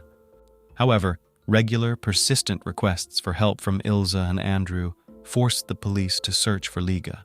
The search operation was conducted in the Kovalam beach area where Liga Scromane was last seen. Police assumed that she had drowned, just as the unidentified body of a woman was found washed ashore at Kulachal in Kanyakumari district. Investigators examined the body along with the missing woman's sister, but the latter did not identify it as her sister. The version of drowning was not confirmed, and the search for Liga continued. Andrew, on the other hand, was convinced that his wife had been kidnapped by local gangs for the purpose of selling her. He tried to infiltrate these gangs to get more information, but was exposed and warned that repeated contact with the gangs would result in him having to leave the country. A month after Liga went missing, there are still no leads to help find the girl. Ilza continued to look for her sister. She visited Kovalam beach every day and watched people. On one such day, she spotted a boat and she had a theory. The only way to leave or leave the beach unnoticed was the boat. On April 17, 2018, after a forced hiatus, Andrew returned to India to continue his search. Ilza and Andrew entered a new struggle to find the Scromane League, but the body was still not found. The search was complicated by the fact that Liga Scromane was a tourist and a citizen of another country. The Latvian Foreign Ministry said the embassy was in constant contact with Liga's relatives and was also working closely with the Indian police. The Latvian embassy also appealed to the Indian Foreign Ministry with a request for special support in the search for Liga, as well as the honorary consul of Latvia in India, whose consular district includes the region where Liga disappeared. At the request of the Kerala state government, the Indian Navy and Air Force will search for missing Latvian citizen Liga Scromane. The search operation involved an M-32 transport plane, Gemini inflatable boat, underwater sonar, and 5 deep-sea divers. But even this search operation did not bring the desired result, and Liga was still not found. The search continued. By this time, all local residents knew about the missing tourist from Latvia. They supported and sympathized with Andrew and Ilza. On April 20th, 2018, Ilza's phone received the longest-awaited yet most horrific call of her life. A body had been found in the mangrove jungle. She and Andrew drove to the designated spot where the police were waiting for them for the boat crossing. Ilza's heart was pounding like never before. She felt that for the moment, she would have to swim the path that the League had traveled to its demise. On the spot, horror overwhelmed her. Ilza saw her sister's clothes. The shirt and leggings on the body were recognized by Ilza, but the jacket and shoes did not belong to Liga. It remained unclear how, with whom, and why Liga had gotten to a place that could only be accessed by going through Panatura from Samudra Beach. 2 women confirmed that they had witnessed Liga traveling alone into the mangrove forest. But why would a girl who is being treated for depression and is already alone take a boat to a remote place in the forest? The body was shifted to the Medical College Hospital where it underwent an autopsy, which was captured on video camera. The police said they could not confirm the identity of the body until DNA analysis was completed. According to the city police commissioner, the body was badly mutilated, with a head lying nearby. Police have tentatively identified the dead woman as missing tourist Liga Scromane. In favor of the investigators' conclusions is also the fact that the victim was identified by Liga's relatives by her hair and clothes. One of the versions of rescue services in India was poisoning. There are poisonous pong trees in the mangrove forest, and she could have accidentally or intentionally eaten their fruit and poisoned herself. Between 1989 and 1999, more than 500 people died from poisoning by its fruits in Kerala alone. It looked like another nonsense, because the person was hanging upside down, but there was no head. It is obvious that if Liga was poisoned, her body would have been in a completely different position, and the head would have been in place. The Indian authorities were talking utter nonsense.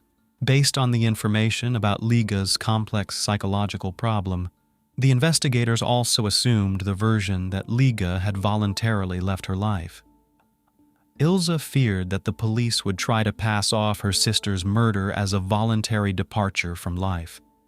Although a rope had been found at the scene, and it could be concluded that the hiker had hanged herself, Ilza demanded a separate explanation for the missing head. "Don't tell me it's lost," Ilza said sarcastically in yet another appeal on the internet. Breathlessly, Ilza and the anxious public waited for the results of the forensic tests. The forensic results were overwhelming. The forensic report stated that there were areas of blood pooling in part of Liga Scromane's brain, as well as bruising in the neck area. The autopsy revealed that the woman had been strangled by several people. She was killed in an attempted violent attack. There were external injuries on the body, probably sustained during the struggle.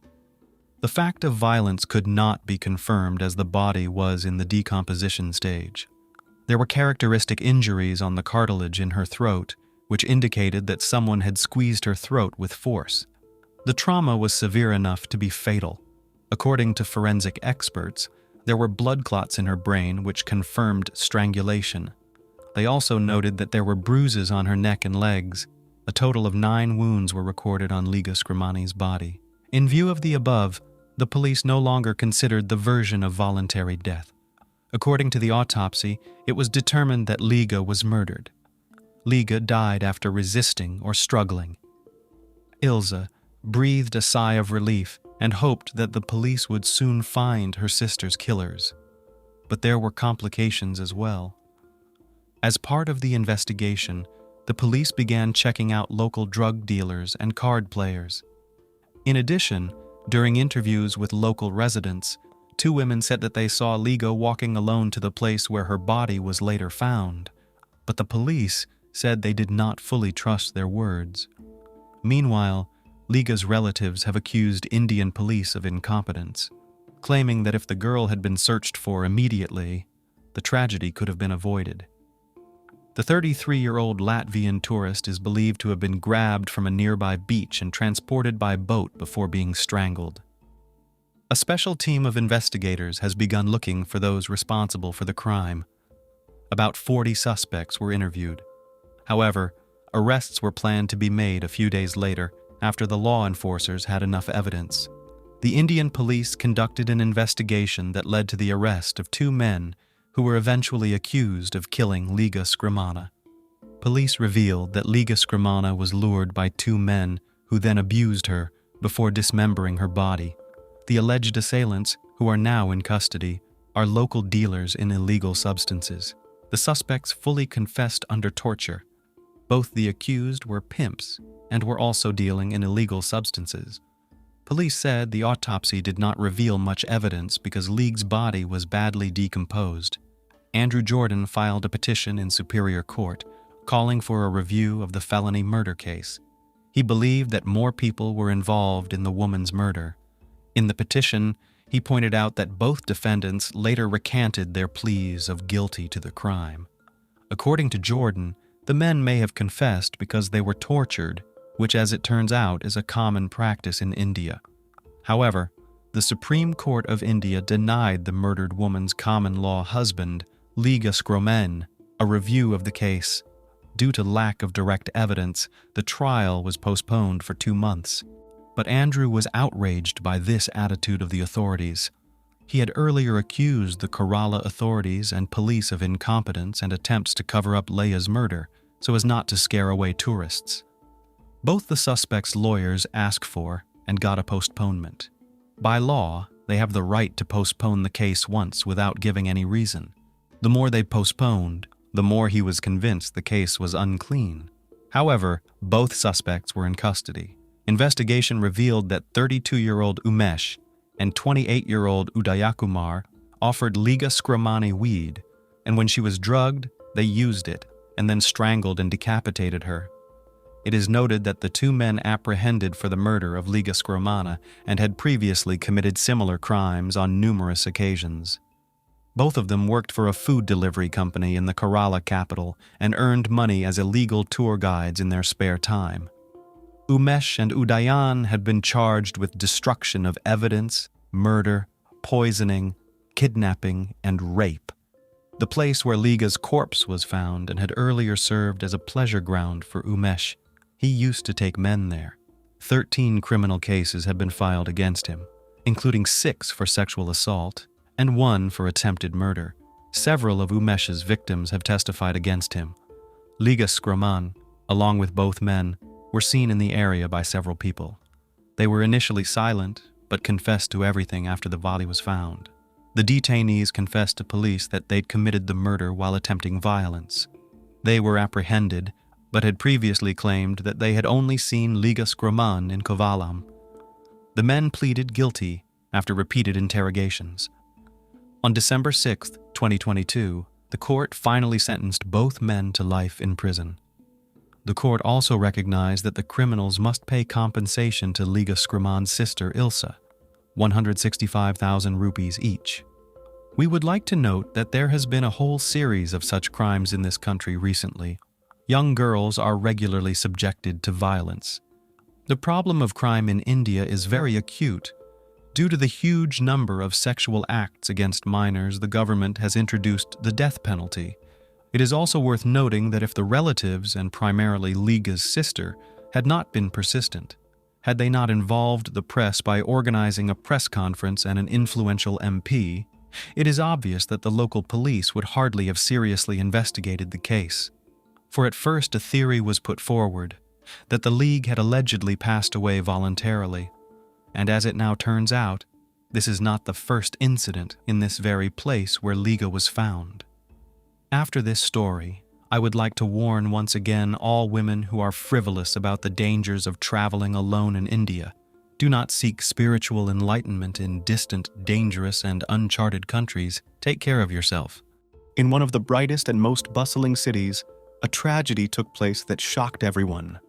Ayan Yalova, a young and ambitious woman with dreams of a bright future, became the victim of a horrific crime. This incident not only took her life but also exposed serious societal issues like violence and negligence within law enforcement. Ayan's family and loved ones were devastated, and their pain was deepened by the fact that the police ignored their desperate pleas for help. During this challenging time, they felt like they were losing not just a daughter and sister, but also their hope for justice.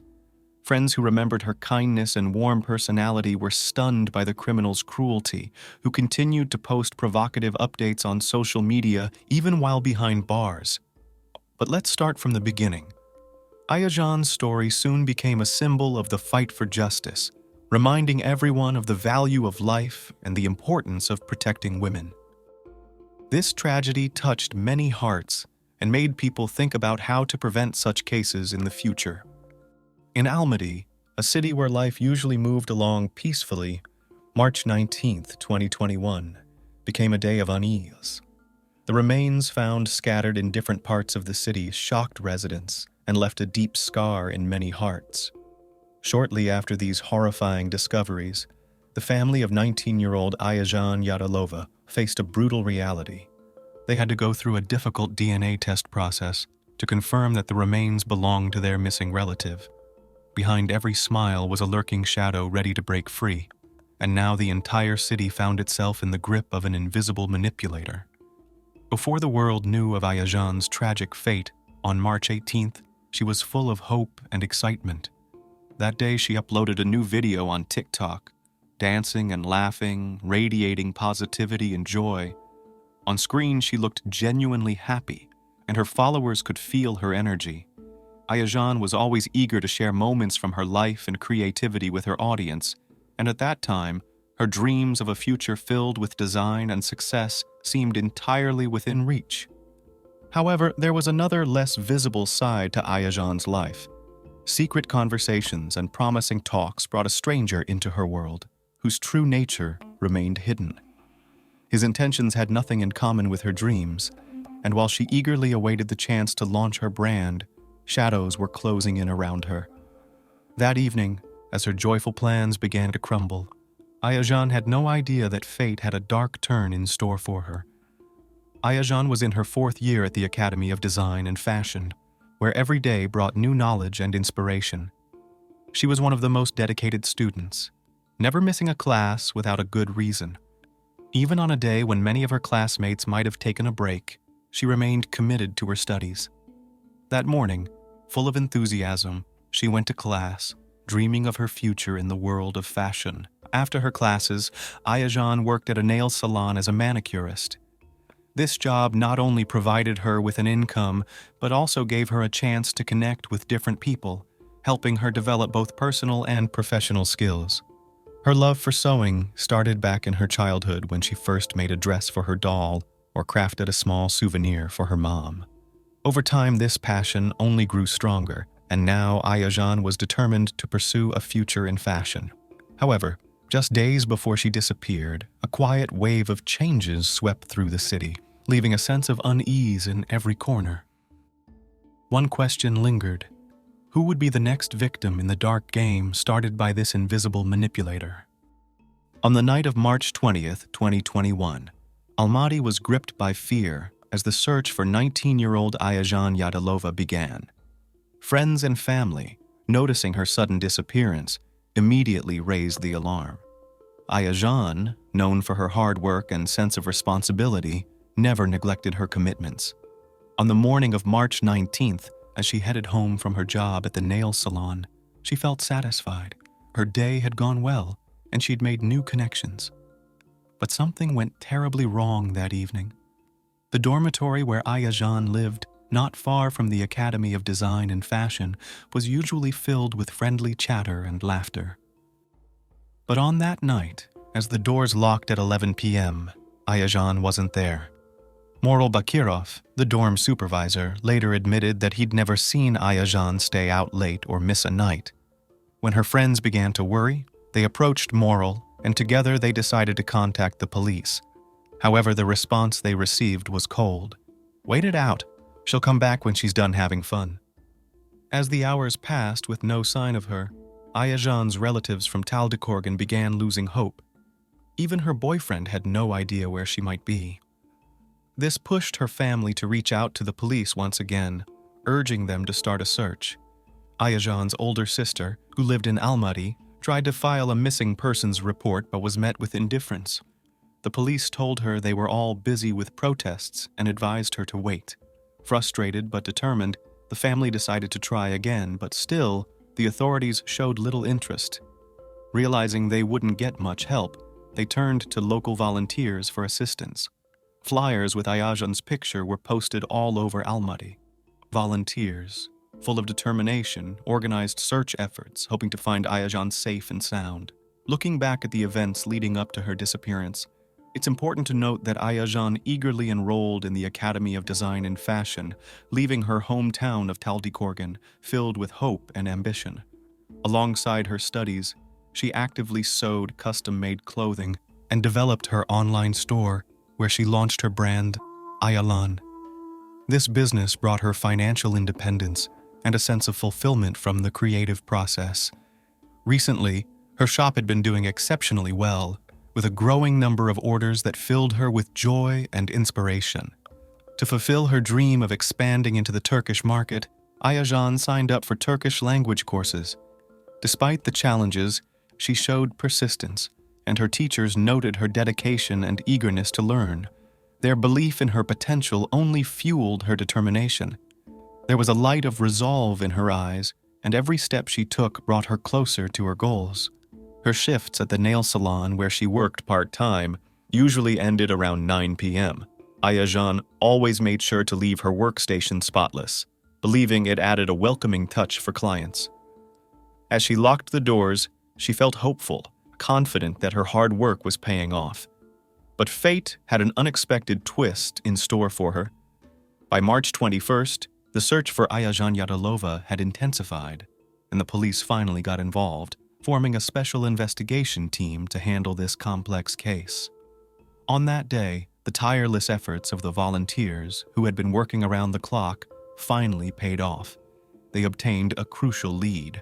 They found the taxi driver who had picked up Ayajan and a young man on March 19th in the Nurkant neighborhood. The volunteers immediately passed this information to the police, who quickly obtained footage from security cameras. The video clearly showed Ayajan entering the elevator of a high-rise building with an unidentified man.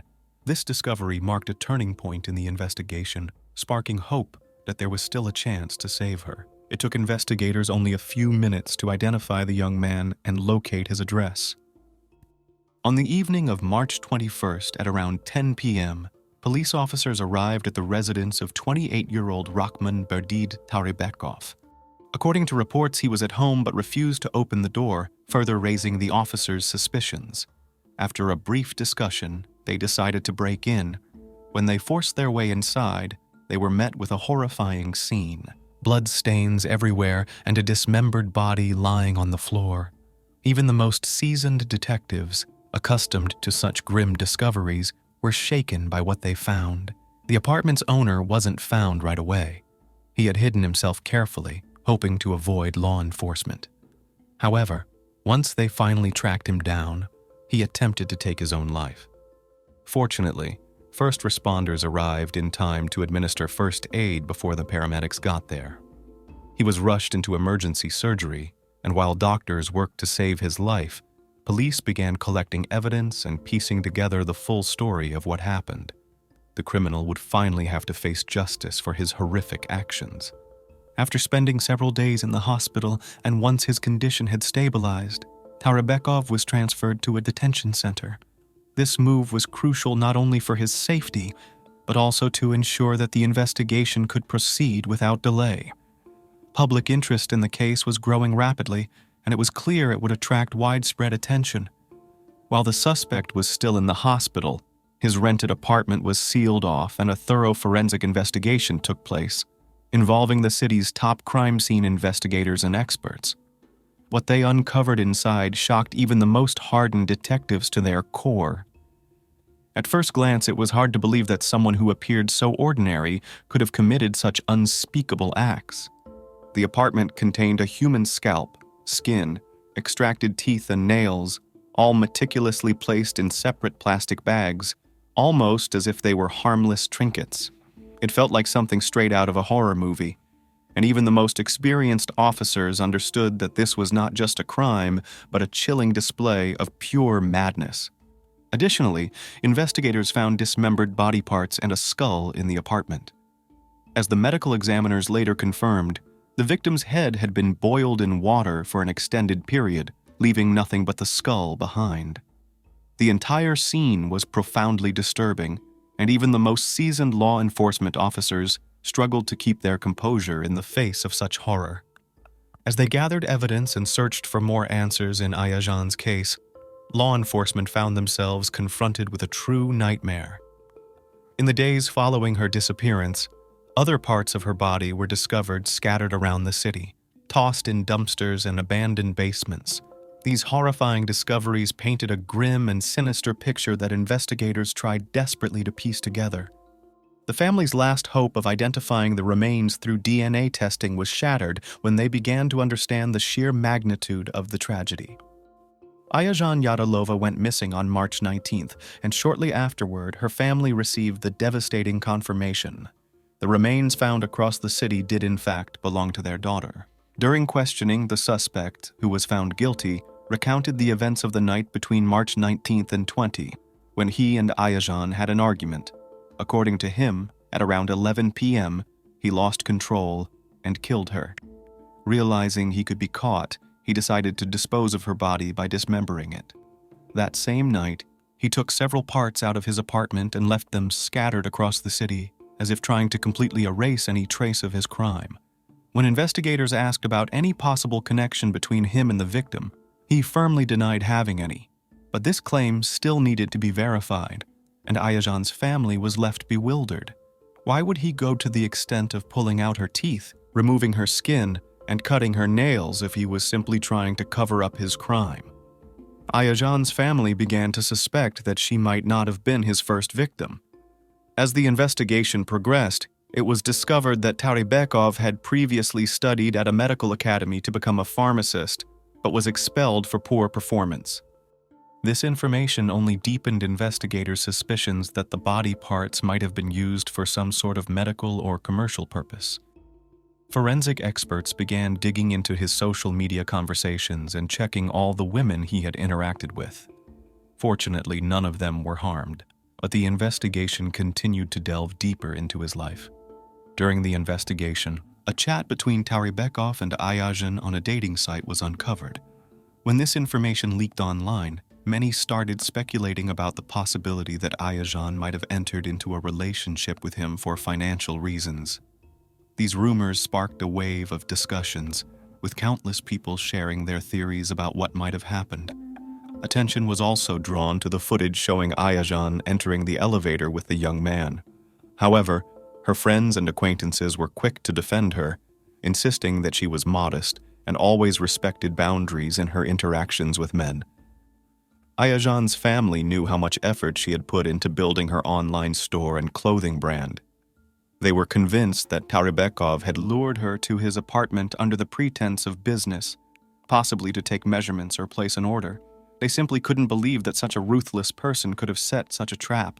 Ayajan's roommate in the dorm, who was someone she confided in about her deepest thoughts, recalled some unsettling events before her disappearance.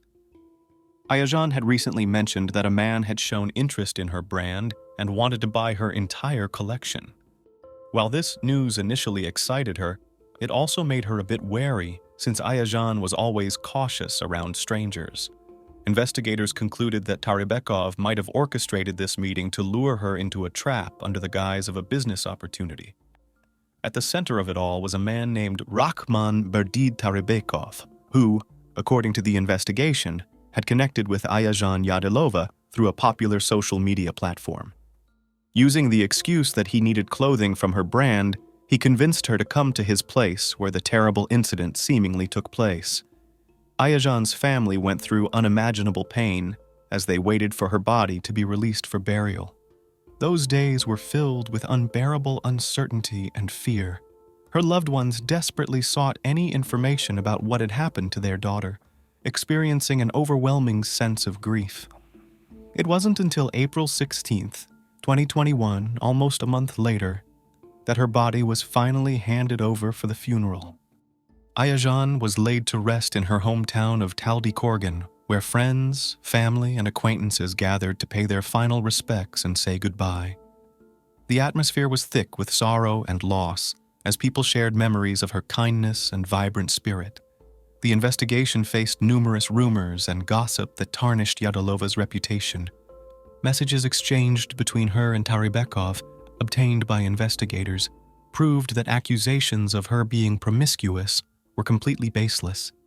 This only fueled the heated discussions in the community, where her friends and acquaintances refused to believe that Tarybekov was capable of such brutality.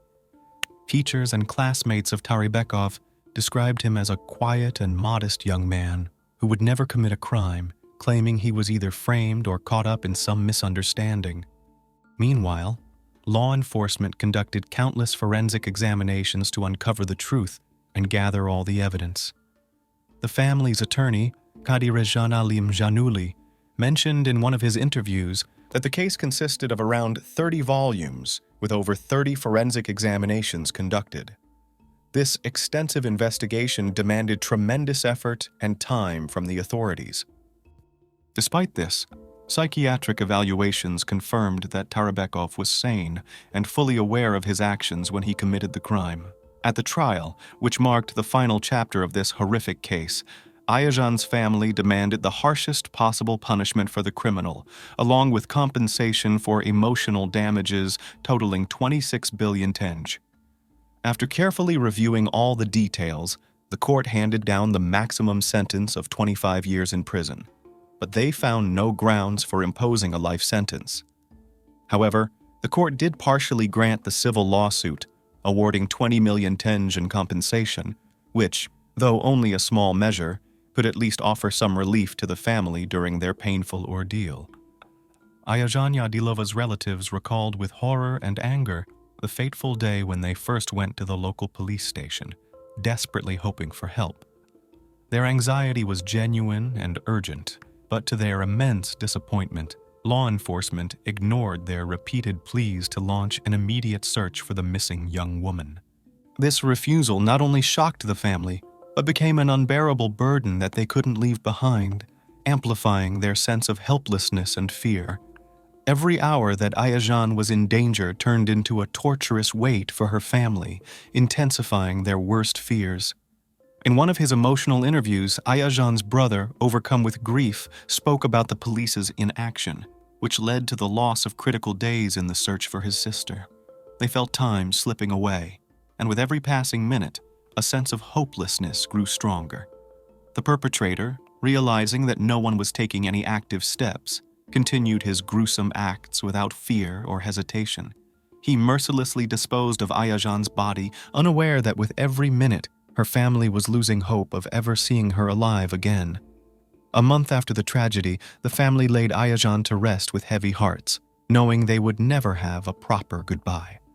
The closed zinc coffin became a haunting symbol of their fear and loss, and each of them wished they could see her one last time, feel her kindness, and experience the warmth she so generously shared with everyone around her. Their hearts were filled with bitterness and regret, as they now understood they had lost her bright eyes and genuine smile forever. The police, on their part, refused to admit any mistakes, insisting that all necessary measures had been taken promptly and on time. However, the facts told a different story. The delay at the start of the investigation only deepened the family's suffering, raising even more questions and frustration. Ayajan's loved ones couldn't understand how their pain and fear could be so easily dismissed, knowing that time was working against them. This sense of helplessness and despair wasn't felt by the family alone. Ayajan's friends also found themselves overwhelmed with anger and resentment toward a system that was supposed to protect them. When investigators finally began collecting evidence and conducting interviews, they encountered a barrage of rumors tarnishing Ayajan's reputation. These accusations, spread by ill-wishers, turned out to be baseless, adding even more bitterness to her family's suffering. They knew their Ayajan as a kind, compassionate, and bright individual, and couldn't believe that anyone could be capable of such cruelty toward her. Each new fact revealed only intensified their emotional pain, making them feel even more isolated and alone in their grief. The crime against Ayan Yalova left an indelible mark, not just on her family and friends, but on the entire community, becoming a tragedy that stirred the hearts of many. Ayan was a young, ambitious, and talented woman who aspired to develop her own brand and build a bright future full of hopes and dreams. She had plans that extended beyond her career, envisioning a personal life filled with happiness and achievements. But her life was cut short in the most tragic way, exposing deep-rooted systemic issues such as the negligence of law enforcement and the pervasive violence in society, demanding urgent attention and change. Ayajan's family, in the midst of unbearable loss, painfully recognized that the police's inaction had cost them precious time. Her friends, remembering her with sorrow, couldn't help but notice how disturbingly cynical Tarabekov's social media page appeared. Even while in custody, he continued posting provocative messages. One of his statuses, "Smile at life, and it will surely smile back at you," was especially brazen given the crime he had committed. How could someone speak about the joy of life after taking it away from another person? These words only deepened the bitterness and sense of helplessness felt by everyone who knew Ayajan and remembered her kindness, joyfulness, and sincerity. Ayajan's brother, with deep sorrow in his heart, expressed his hope for justice in one of his emotional interviews. "I believe in the law of karma," he said with genuine conviction, confident that sooner or later everyone who commits evil will have to face the consequences of their actions. His words carried powerful emotion as he declared that, despite all the suffering, justice would eventually prevail. Even in the darkest moments of their lives, a spark of hope still burned, despite the darkness surrounding them. The criminal's motive remained unknown, but it was clear that what he did brought him some kind of twisted satisfaction. The trial of Tarabekov became a symbol of the fight for justice, drawing public attention and sparking widespread outrage. But for Ayajan's family, it didn't change the fact that their beloved daughter and sister had been brutally taken from them. The case raised many questions about moral responsibility and the importance of being vigilant and aware of those around us, as such a tragedy could happen to anyone. The crime against Ayajan was a grim reminder that every life is precious, and that we must do everything we can to prevent similar cases in the future. Let her story be a call to action, prompting stronger efforts to prevent violence and protect women's rights in society, urging all of us to reflect on how we can make the world a safer and more just place to live.